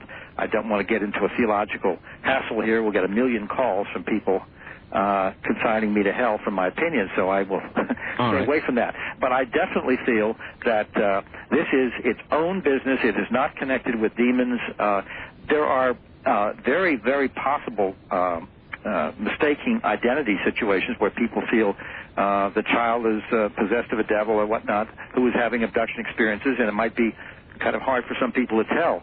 I had a case where a woman here in New York, her parents were rather not very well educated, first-generation Italian family, and they used to bring in the priest every now and then with holy water to bless the apartment because these strange little men with big black eyes were coming through the walls. Oh, boy. And what else to do? They must be demons. So there is some confusion here, but I think it is a separate phenomenon. Well, let me turn the question around. Is that one of the main reasons that we're not told about all this because of the reaction in religious circles? Well, I mean, that is certainly possible. It creates a lot of problems for religious people, but it is not necessarily an insoluble problem. We have to remember, and I should mention that I have worked with a number of born-again Christians who are also abductees, and there was a problem for them of reconciling what was happening to them to their abduction experiences. Sure. And as I pointed out, many years ago, it was believed back in the time of Galileo that if the idea was accepted that we were not the center of the universe, that we were simply in a planet going around the sun amongst many other suns, then that would mean the end of religion. And because it was against the Bible, it was this, that, and the other thing. And that was what the theologians of the time believed. And, of course, now virtually everybody understands that we are just a planet going in a particular solar system. But that has not damaged religion. Theologians managed to make sense of this and harmonize this new information with the Bible, and Christianity has not suffered as a result. And I think the same thing can happen with this. All right, good. Well, I want to get off course here. On the first-time caller line, you're on the air with Bud Hopkins. Good evening. Where are you calling from? Spokane, Washington. Spokane, Washington, all right. Mr. Hopkins. Yes, sir. Yes. How many of these abduction cases were preceded by a red light, a ball of red light coming through the wall first, like a probe? Well, many, many people who have had abduction experiences at one point or another have noticed unusual lights or balls of light in the room with them, coming through the wall, coming down the hall, whatnot. Often people describe these lights as acting as if they're intelligent, as if they're looking at you. Now, I'm curious about, since you raised the question, that you must have had an experience along these lines. Yes, sir. Much like the young lady related about 15 minutes ago where she was paralyzed. Yeah, well, that's a classic account. Yeah. What was your experience, sir? Well, I woke up. I called before and talked to Linda Howe about this, and also Mr. Bell. But I woke up to a droning, whirring noise in the room, just whirring, a mechanical droning. That woke me up. And I looked up and he had a gigantic crucifix on the wall, and the ball of light came out the crucifix, and it just pulsated there, about the size of a baseball. And then it tracked the ceiling, went over the ceiling, went down her side of the room, and I tried to wake her up. And my girlfriend's really light sleeper. I said, wake up, please wake up, look at this. And she wouldn't wake up. Yeah. And when it got on her back, it pulsated for 30 minutes on her back, and she was sleeping on her stomach. It then proceeded off her back onto my chest. Now, once it got on my chest, I couldn't scream out no more. Yeah. I couldn't move. I started sweating because I was fighting it. I was trying to sit up in bed, but I could not move. All my eyeballs could do was go round and round. Yeah. Next day, I passed out or went to sleep. Yeah. I woke up about an hour and a half later, and the ball of light was leaving my chest, going off my body to the floor, back on the crucifix, where it just pulsated for about a minute. And it just went into the crucifix and out the wall. And it took me about a half an hour to recover before I could get up. Right. Now, but I was going to ask you, have you ever had anybody, do a study? My last name is Simon. And have you ever had anybody do a study to see how many people with religious last names, are being tracked and like Abraham? I honestly, Mr. Simon, I don't think there's any reason to think that any particular person is being singled out for this because of their religious beliefs, their last name, or anything of that sort. I mean, this is a worldwide phenomenon. We're getting this in areas where there are no Christians to speak of. For instance, these things are occurring in China, in the Orient, in the backwaters of Africa and South America and so forth, with people with very, very definitely non-Christian beliefs. This is not something that is limited to people with a particular religious background. I think that's a coincidence in your case, sir, but what you described, though, certainly seems like something that should be looked into. So, again, if you'd like to write, I can put you in touch with somebody perhaps near you. Boy, the MO is beginning to sound familiar now, isn't it? Absolutely. Well, Art, let me tell you that when we did the Roper survey, one of the questions we asked was, have you ever, and these were not beliefs, these were, have you had these experiences? One of the questions they asked was, have you ever seen unusual lights or balls of light in a room with you, which neither you nor anyone else could explain? And actually, 8% of the American people said yes to that, which is extraordinary. That is extraordinary. So even if you say that's 4 times too many, say, but you cut it down mistakes or, people misread things, you're still dealing with a very high percentage. And even if it's, as we found with the Roper survey, using 5 basic indicator questions, one of which dealt with the paralysis, just as both of these people have explained, have described it very eloquently. Periods of missing time where they have no idea where they were, how it happened, or why it happened, and so on. With these 5 questions, we came out with 2% of the American people said yes to 4 out of 5 of these questions, which would indicate if they are abductees, and it's certainly likely, we're dealing with, say, perhaps 5 million Americans who have been through this. That's a lot of occurrences, but hold on just a moment. We'll come right back to you. Back to the telephones, and on the toll-free line, you're on the air with Bud Hopkins. Where are you calling from? San Jose, California. San Jose, good. Hi, Art. Hello, Bud. This is Tim from San Jose. Well, Tim, how are you? I'm fine. How have you been? Very well. I just wanted to share something with you. Yesterday morning, my daughter and her mom had an experience. They had a visitation. Her mom woke up with an extremely sore throat, nauseous, nasals were stinging, disoriented. She had a blue fluid coming from her nose, one nostril. Oh, boy. She threw up, and she called me. I was curious if you'd heard of any sort of blue fluid with other cases like that. Well, that's coming from her nostril. Was there any way of saving any of the fluid? She wasn't thinking of that at the time. Yeah. We have a lot of different strange fluids from various bodily orifices which have created stains, and we have saved the material. It's very hard to analyze some of this stuff if you don't have much of it, and if it's very embedded in fabric, it's quite expensive to do it. But things like that have been reported more often, actually, kind of a brown fluid. Yeah. How about your daughter? She seemed to be okay. We took her to an emergency pediatrician just to make sure. I tried to share this phenomenon with him. I showed him the pamphlet that you and the Bigelow Foundation wrote. Unusual personal experiences, I think it is. He wasn't receptive at all. He laughed about it, shrugged it off, and didn't even want to take the pamphlet. Did she report anything specifically happening, her recollections, the daughter? No, she had no recollection of the event. But was anything physical? Not to her, but to her mother, yeah. More to her mother than to her, yeah. Well, let's hope she wasn't taken. No. But, well, thanks very much, Tim. I'm sorry this happened. These have been extremely difficult situations to handle for a family, but I think you're doing a fine job. Would you recommend somebody like that, Bud, investigate further, contact somebody, find out if, in fact, the child or the mother or both were taken? Well, I certainly would. The mother has worked with a psychologist in the area who's very, very helpful.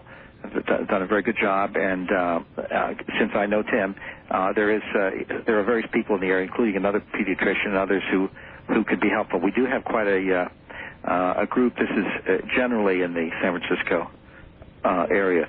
We have some very good people out there.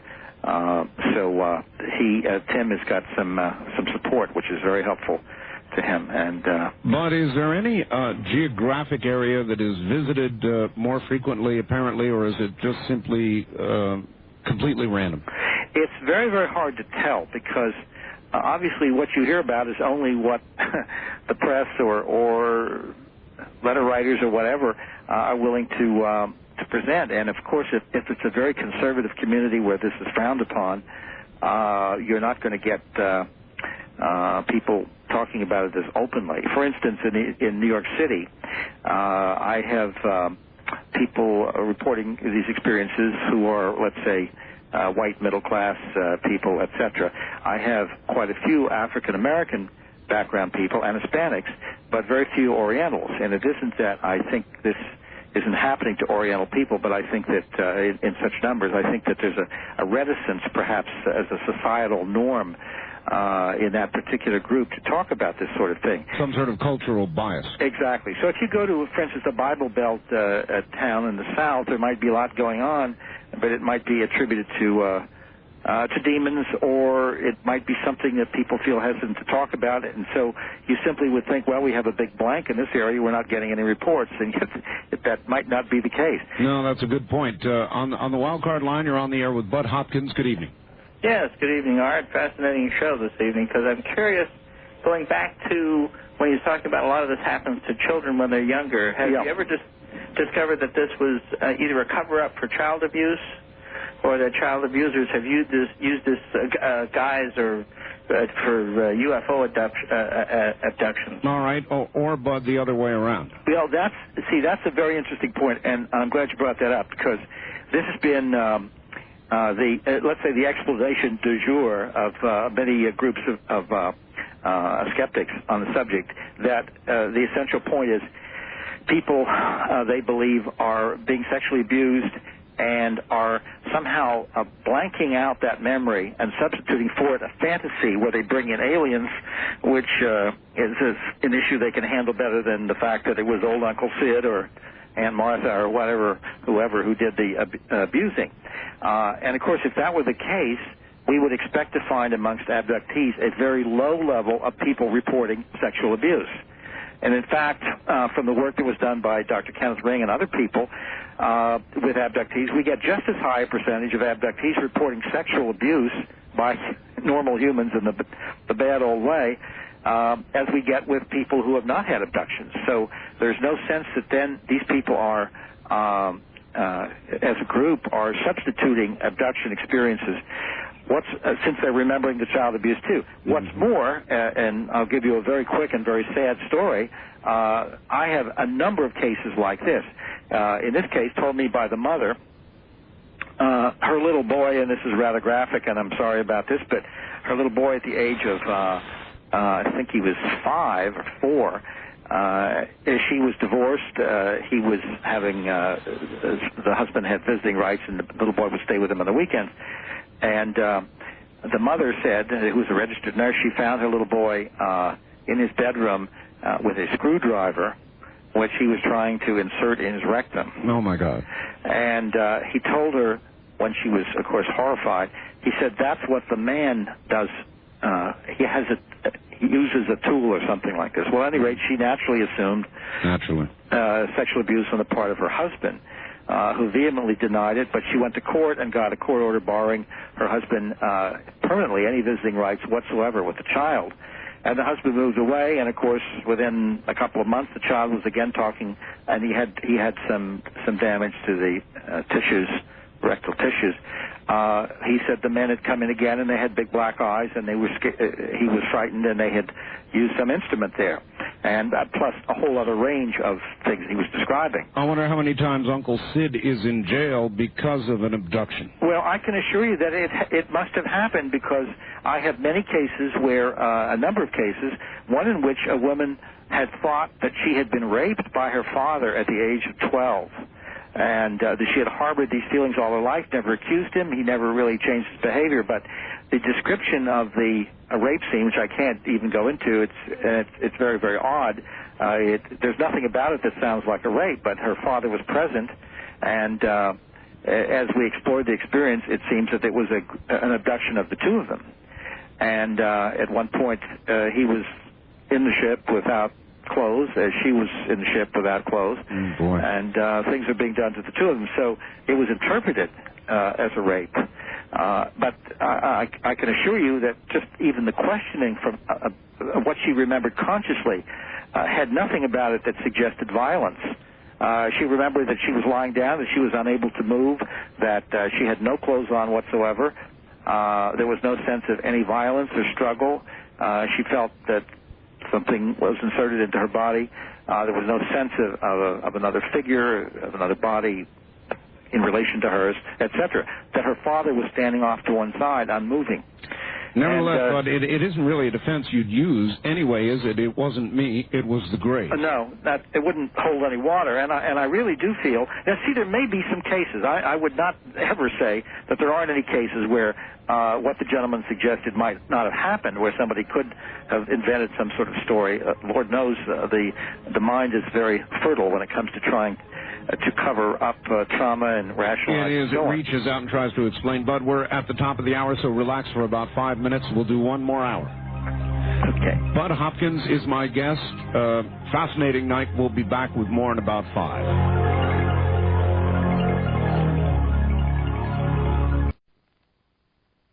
A lot of the abduction accounts talk about implants, and it's like in the nose, nasal area. My question is, why don't we see these devices, and it would seem to me that if someone felt they had an implant in their nasal area, that they'd go and get some type of scan, like an MRI or a PET scan. Right. It seemed like it'd be really easy to detect something like that with the technology that we have today. All right, well, that is a good question. Very good question. And have we detected any, Bud? Yeah. Now, this is a complicated subject I'm getting much more interested in as time goes on.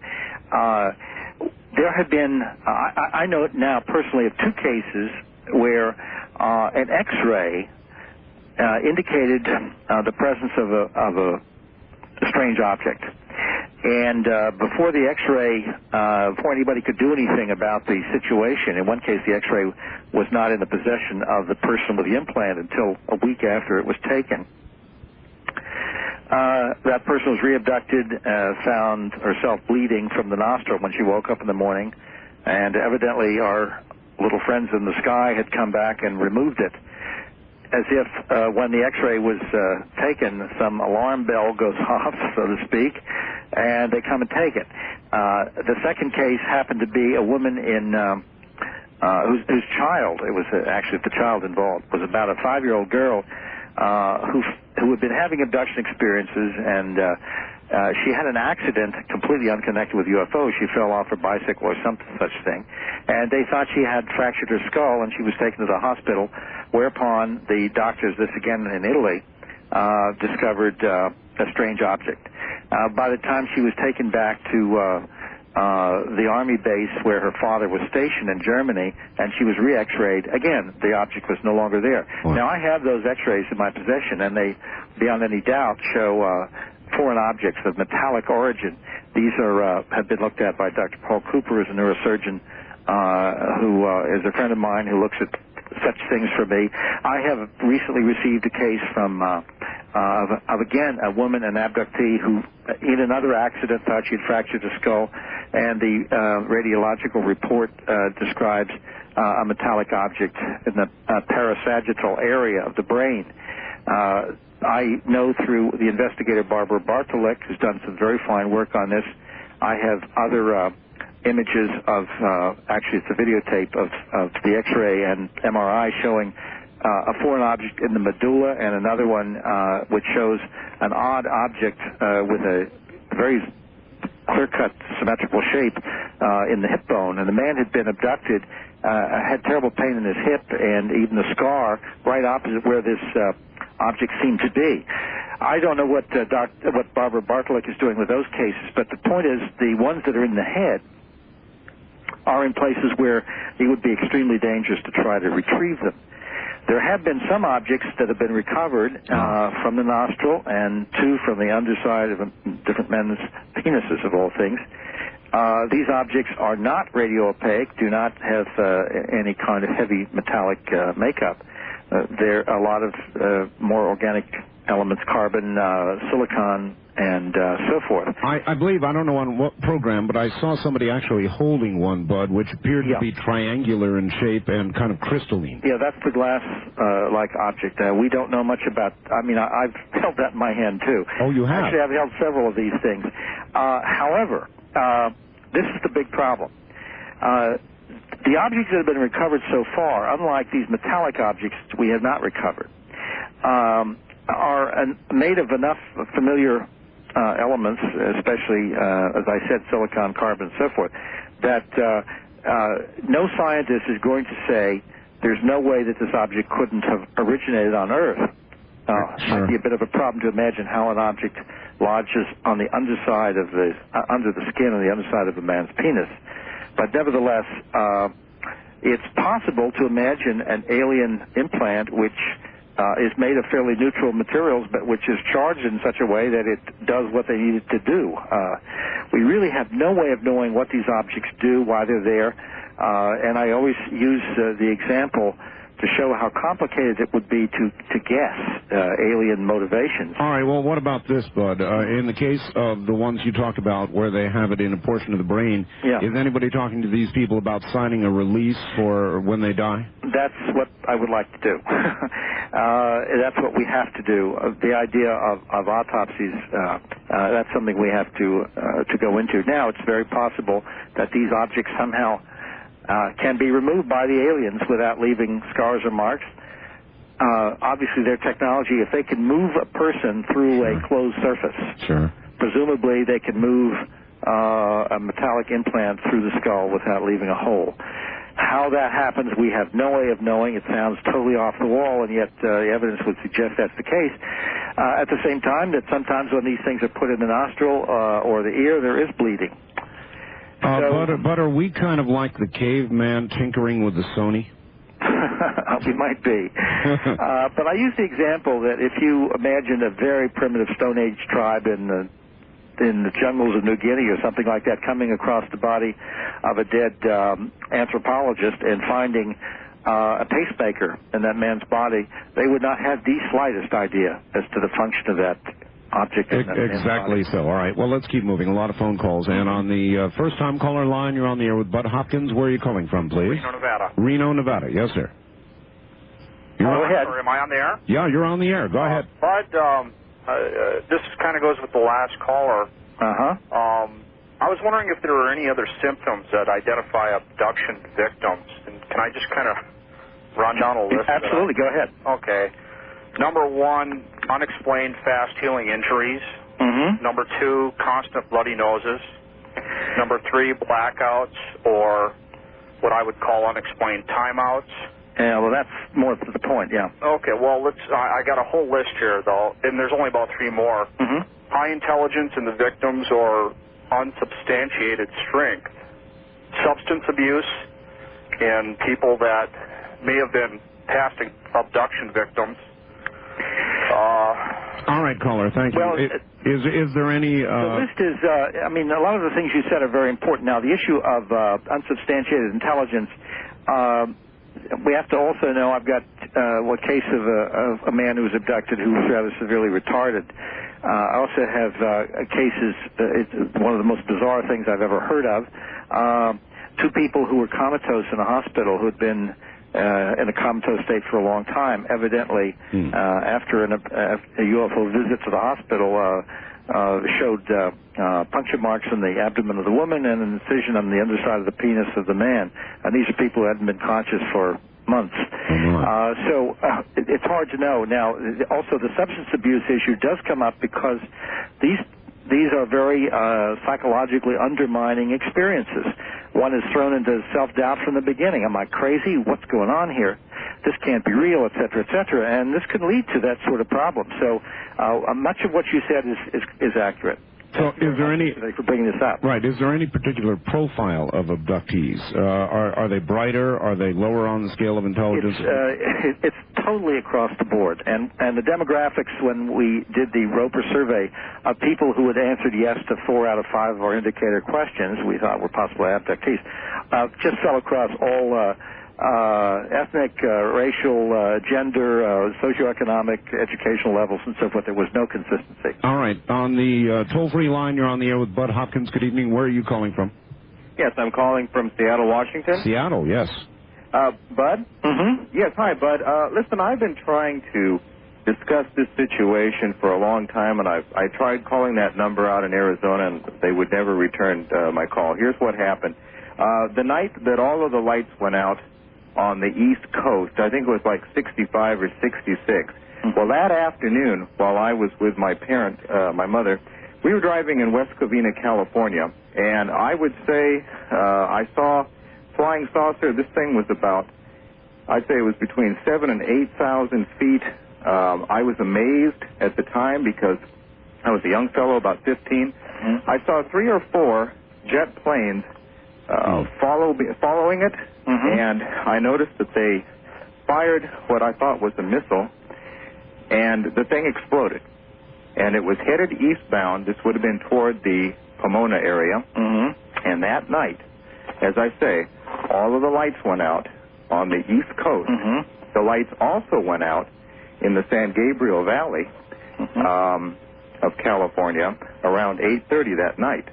Well, now you said you reported this to a number in Arizona. I'm not sure what number. There are lots of numbers that come and go here. Yes. What I would appreciate if you could write to us at the address that we've given, and we have somebody get in touch with you, get some more information. Yes, be happy to. And I thank you very much. All right, thank you, caller. Bye-bye. But what about effects of UFOs, electromagnetic effects on radios, television, automobiles? Any sense to any of that? Yeah, oh, absolutely. It goes with the territory.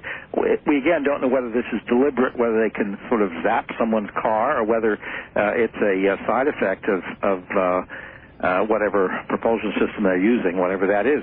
But just to tell you a really fascinating recent situation, Dr. David Jacobs was working with a woman who was quite petrified. She thought something was going to happen to her that night. She called him.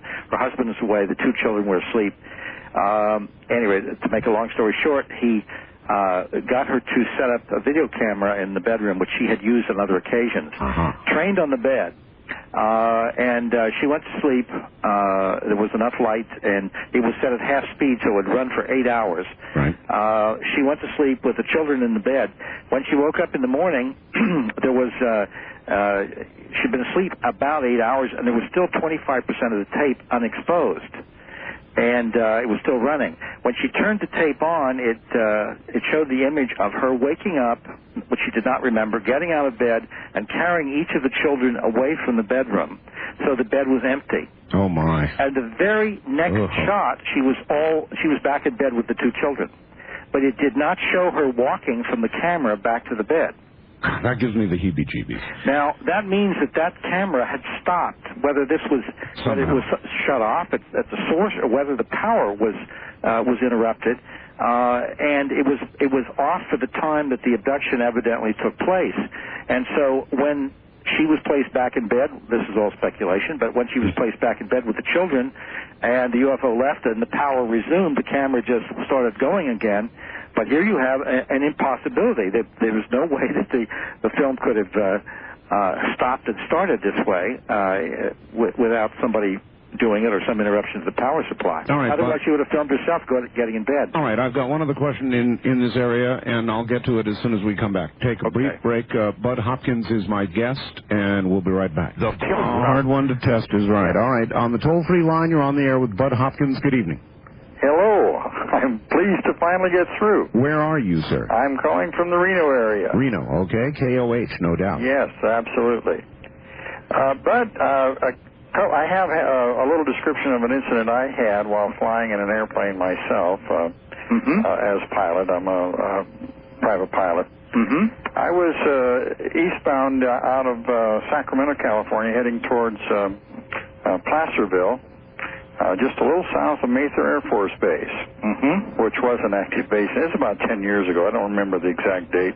I remember it as springtime. And off in the distance, about my 11 o'clock range or field of view, I saw a very bright light. My first interpretation was it was probably a B-52 out there with his landing light on approach to Mather. So I just studied it, watched it, and kept a note of it because he was out there in the direction I was flying. And all of a sudden, this light proceeded north at an extremely high rate of speed. And I mean extremely, it went almost out of sight within, say, 2 seconds. That's fast.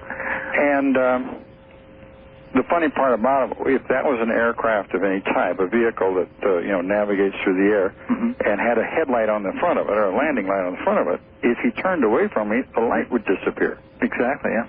And this light did not. It grew dim as it proceeded into the distance. And I just kind of logged that myself in my own mind to say, well, I wonder if I'm going to see something like that ever again, which I never did. And I have heard of similar reports, but that's the only one I ever had. Well, that's a good one, and I'd appreciate it if you wrote in so we could get some of the data down, and there are people who collect these reports. Incidentally, I don't want to unduly alarm you, but I have dealt with 3 different pilots private pilots who had UFO sightings and who had, while they were flying, and actually two of them were daytime, one at night, and they had missing time experiences in the air. They were in the air longer than they had fuel for. Happily that's not happened to me yet. All right. I know. That's why I said I didn't want to alarm you. You just got to look at one. The one you saw was just going by, but I mean, literally, this seems to have happened within the time period of that experience, or sometime later. No, while they were in the air. All right, and I want to interject here, if I might. Caller question. You remember Close Encounters of the Third Kind, that magic moment where the controller said, "Do you want to report a UFO?" Yes. Did you? I didn't see that movie. Did you? But you reminded me. I asked approach control if they saw something on the radar that proceeded north at a high rate of speed, and they reported negative. And I have another question for you, Bud. Sure. Very quickly. Do you recall back in the 50s and into the 60s, there was the Air Force had an operation called Operation Blue Book. It was supposedly the big government collection of data on UFOs. Yeah, it was called Project Blue, and it was very little, actually. It was billed as big, but it was little. But go ahead. Well, was that ever declassified? Have you ever had access to the information? Oh, yeah, the material was declassified, but what's happened is that some other reports that we have found out about or got were declassified separately. Material was released about some very good sightings. We found out they were not in Project Blue Book. Really? And so the suggestion was that the really best cases were not put there. So it's a very ambiguous story. It's complicated. Yes, I have a little anecdotal information on that. Very quickly, Okay, I have a friend who was in Germany in the Air Force subsequent to that, who was highly classified. I mean, he was working in highly classified projects. Ran across an officer who was in that Operation Blue Book. Asked, say, hey, what about this? You know, we're down here in the vault. Tell me about it. He says, I do not want to discuss it, and that is the end of that. All right, well, that has to be the end of that, too. Thank you very much, caller. Thank you. And, Bud, we're going to have to take a break here at the bottom of the hour. Do you have any quick comments on what he said? No, we'll be when we come back. All right, very good. We'll do that indeed at that time. You're listening to the CBC Radio Network. Want to remind everybody, for copies of this program, you can call at any time, 24 hours a day, area code 503-664-7966. 503-664-7966. Tried to make it. Where are you? I'm in Gig Harbor. Gig Harbor, Washington, all right? Yeah, KBI. Yes, go right ahead. A very weird time loss, and I think the whole town experienced the same thing, Art. The whole town? Well, tell us about it. Okay, I was leaving. I live on the Olympic Peninsula, Gig Harbor. I was going to my summer home up by Canada at Twin Lakes in Colville. And in a town called Ephrata, which is across the Columbia River, I hit a stoplight, and I was stopped there. I was the first car in line. There were no cars behind me. A very odd thing, it was about 110 degrees out, the middle of the summer, very hot area. Someone in a full jumpsuit, kind of a bright orange jumpsuit, was crossing the road. And, I mean, the whole thing was very unusual. Basically, I had what I felt was a time lapse, a blank out. When I came back to, there were about 30 cars behind me. No one was honking any horns. Everyone seemed to witness the same thing. And the person was gone. The light was green. No one was upset. Everyone seemed very content. And I found it highly unusual. Well, absolutely. Were the cars on the opposite side coming towards you stopped, too? There were no cars on the other side at all. But 30 on your side, which is... Yeah, it was like a city block backed up behind me. But and nothing coming towards you.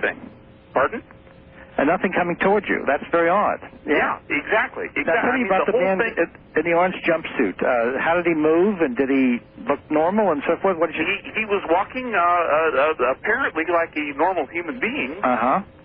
And I'm telling you, I've never seen anything like this. I have no explanation for what happened. Well, I would like to hear from you about that, sir. If you could write to me at the address that I'm sure Art will give again, I would like to follow up on this because we have cases like this which involve quite a few cars.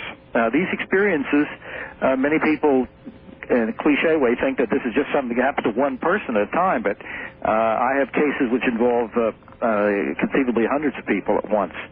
And certainly in abduction cases where I've investigated and where the same experience happened to everybody, 7 people at once and so forth. But your situation, I think, should be looked into. Do you have any idea of how much time elapsed? See, that's the whole thing is I'm really not certain because well, things like this happen out of the blue. Yeah. Did you ever dream about this afterwards? No, I really didn't. I told my wife about it. I told people about it, and everybody kind of said, well, you know, you probably just kind of heat exhaustion or something like that. But well, you send me a letter and with your name, address, and maybe I can give you a phone call back because it's something I'd like to follow up. All right, good. Thank you very much. Please do that, caller. And, Bud, there are a lot of plane crashes, not a lot, but a significant number, and, of course, car crashes. And I guess I want to ask, could some of them be the result of some sort of time loss and improper recovery? Well, things like that could happen. You know, obviously the after effects of these experiences are unfortunate enough just psychologically that I hate to suggest even more possible problems to people. Yeah. But things have happened. I did look into an automobile accident once that seems to actually a couple of them that seem to have had causes related to this where it would seem nothing was done deliberately, but in one case it seems the car was stopped and the people were switched off or taken, and then the car was started up before the people were fully conscious and an accident occurred. Oh, boy. All right, on the first-time caller line, you're on the air with Bud Hopkins. Good evening. Good evening. Turn off your radio, please. You bet. Right now. All right, and tell us where you're calling from. Good evening. Hello? Yes, hello. Tell us where you're calling from, sir. Sacramento, but they won't publish, or they won't broadcast your stations. I got 780 in San Francisco. It's not very clear. All right. Two questions. Question to Bud Hopkins. I wrote him a letter a couple of years ago about a crash of a UFO in Jacksonville under the Naval Air Station, 1964. And he had so many letters coming in that he sent me a foreign letter back. And I tried to give him as many details as I could. They found 3 bodies in this about, this craft was about 25 feet diameter. The people were about 36 inches high. That's about it. Were you involved in this personally, or is it? No, I was stopped on the highway. They had all kinds of police, fire, everybody, the Navy, and I went to the Naval Base next day. I was interviewing the people there, and... Now, are you certain you wrote to me rather than to some other organization? Yeah, but I wrote to you. You did? Okay. Well, I wrote to Stan Friedman, too. Yeah, well, I'll have to look into it in my files. Did you ever send me a postcard with your name and address and explain it so I can then look up your letter? Yeah. Okay? All right, do that, caller. Send him Thank you very much, and I'm sorry. I hope that I didn't just drop this one. Okay. Thank you very much, sir. Is it hard to handle the amount of mail that you get, Bud? Oh, it's extraordinary. And I'm still getting, I figure, even though the books have been out for quite a while, Intruders Missing Time, I'm still getting probably 2 new cases, potential cases a day. Oh, brother. And, some of these people are calling in tears and terrified, and I have some people working with me and some volunteers, and I've gotten some funding and so forth, but our organization, that's one of the things with Intruders Foundation, we have a newsletter, and we're just about to do another one. We're way behind on getting it out. It's 22 pages. I believe that's it. And we're going to be dealing with children's experiences and how to handle the problem if your little child is reporting these experiences. But at any rate, if people subscribe, it's $25 a year and join and that entitles you to 4 of the newsletters, plus special reports from time to time, and the knowledge that you're helping to support a referral service, which is national. All right. And I presume they could get that through the same address. Is that correct? Yes, exactly. That same address. All right. If they ask for information, we'll send them material. All right. And that address is IF, Box 30233, New York, New York, zip code 10011. That's if box 30233. New York, New York, 10011. Do I have it correct? That's correct, yes. All right, good. On the toll-free line, you're on the air with Bud Hopkins. Good evening. Yes, this is Brian from Seattle. Yes, Brian. And this is going to sound crazy, but of course everything you're talking about to, someone who's not really, Anyway, Thanks, Brian. Yeah.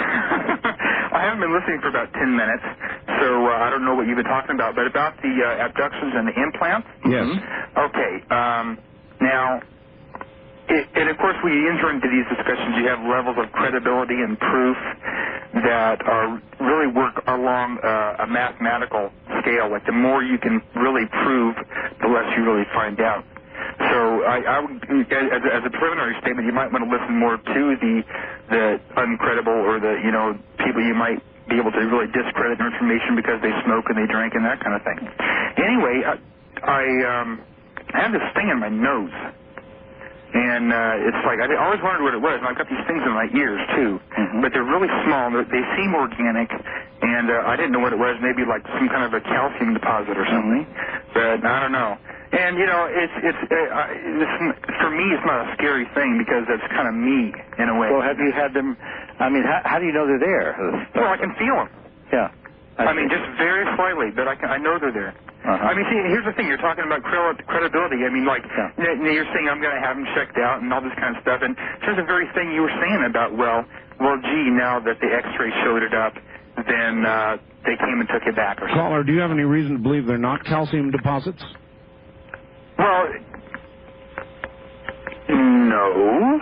However... Well, my feeling is if you're really concerned about it, curious about it, I really have it looked at by an EMT man. That's what you really need to do. What? And he can tell you whether it's strange or whether it's an explanation. And in other words, caller, go to the doctor. No, you could, you can have a guy help you out a lot with this, and you could help us too. So. I get it. Okay, all right. Well, nice talking to you, and you have a happy Easter. Okay. Okay, you too. Thank you. Interesting.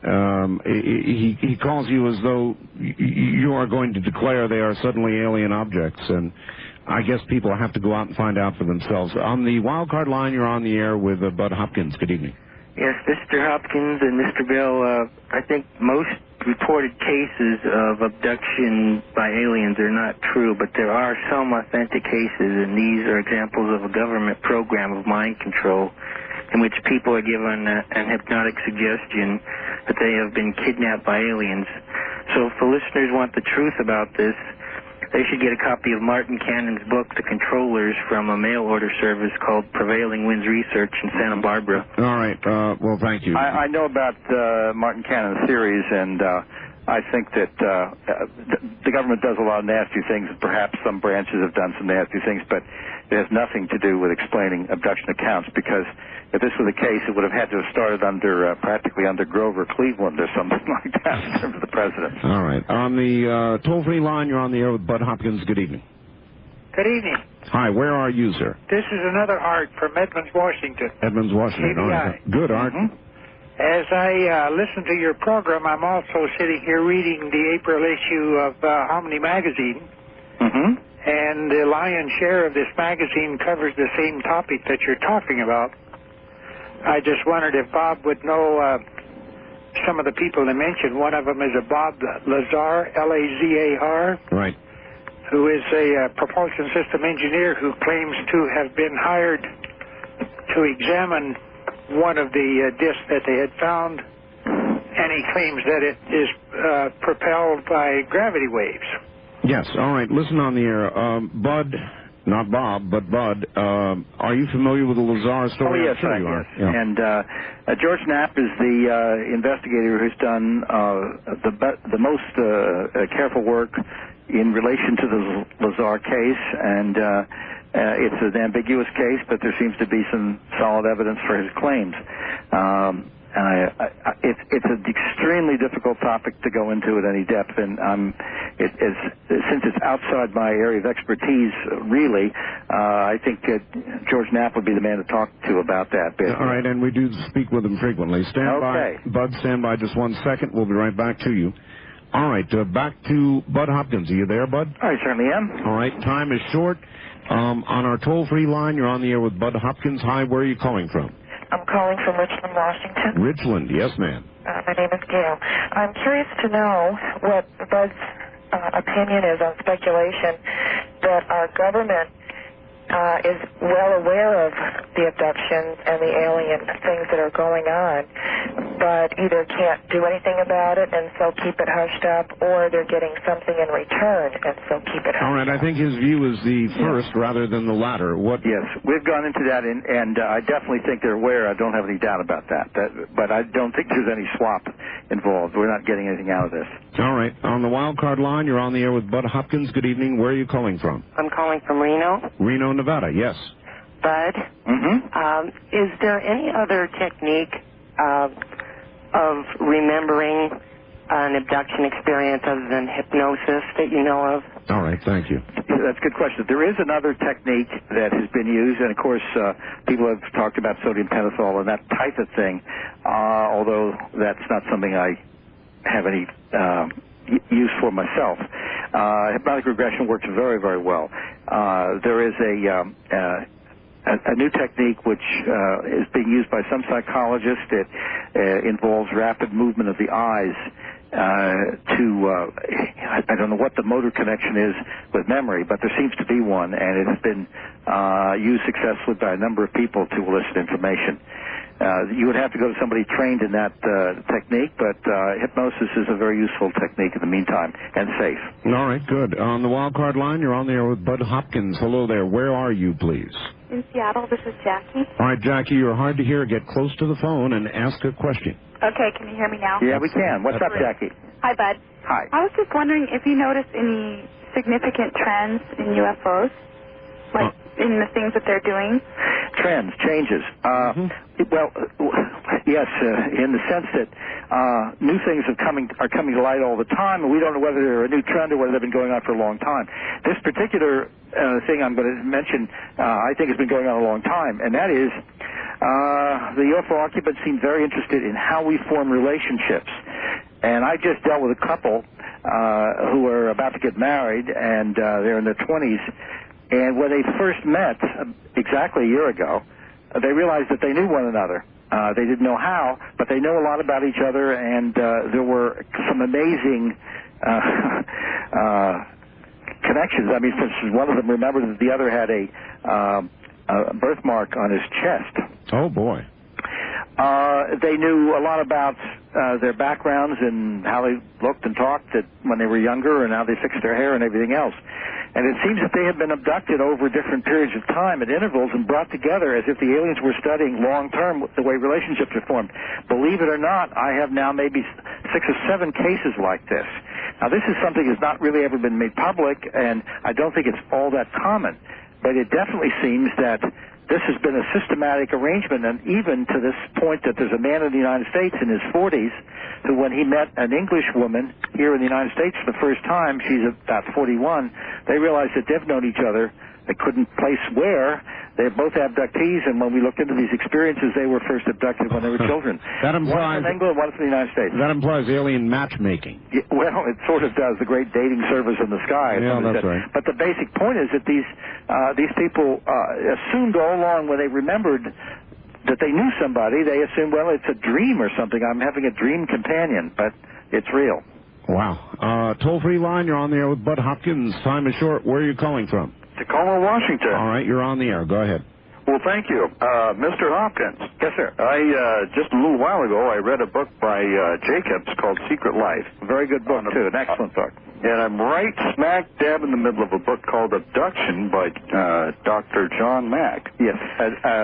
John, these are two of my closest colleagues and friends. Well, it's interesting what they both say. My question is this. These hybrid fetuses, children, there seems to be 2 scenarios to what they're doing with them. And I was wondering, which one do you believe? What are they doing with these children? Well, I mean, I'm not sure that we have a scenario as to what they're doing with them. We really don't know what they're doing with them. That's the central question, actually, as David Jacobs has said, about our point of knowledge right now. What are the hybrids for? Where are they going? We don't really know.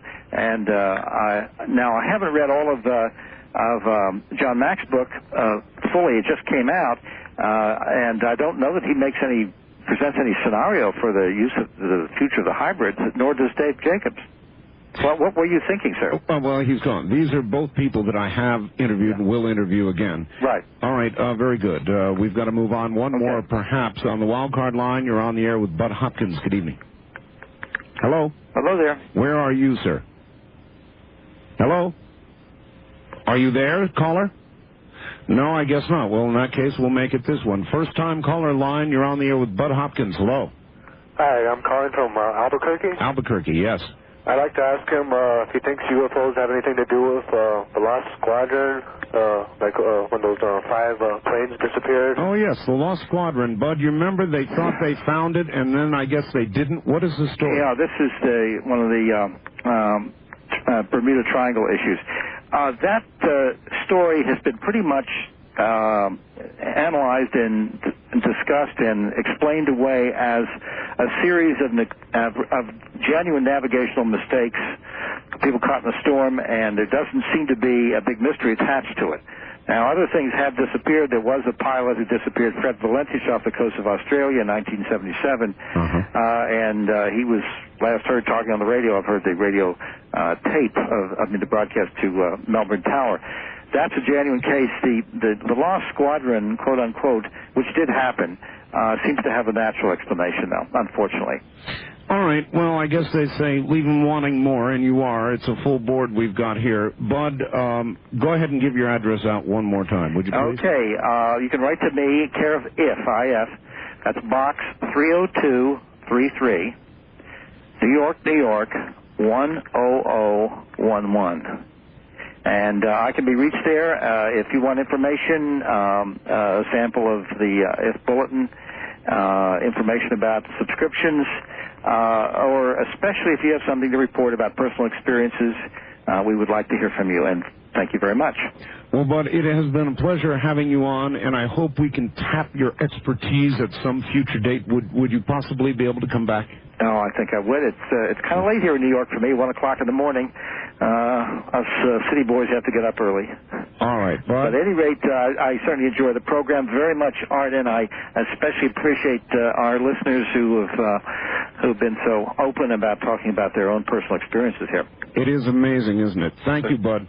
Thank you. Take care. That's Bud Hopkins. He's been our guest for the last 3 hours. I want to thank you all for being here. As I said, there is never enough time.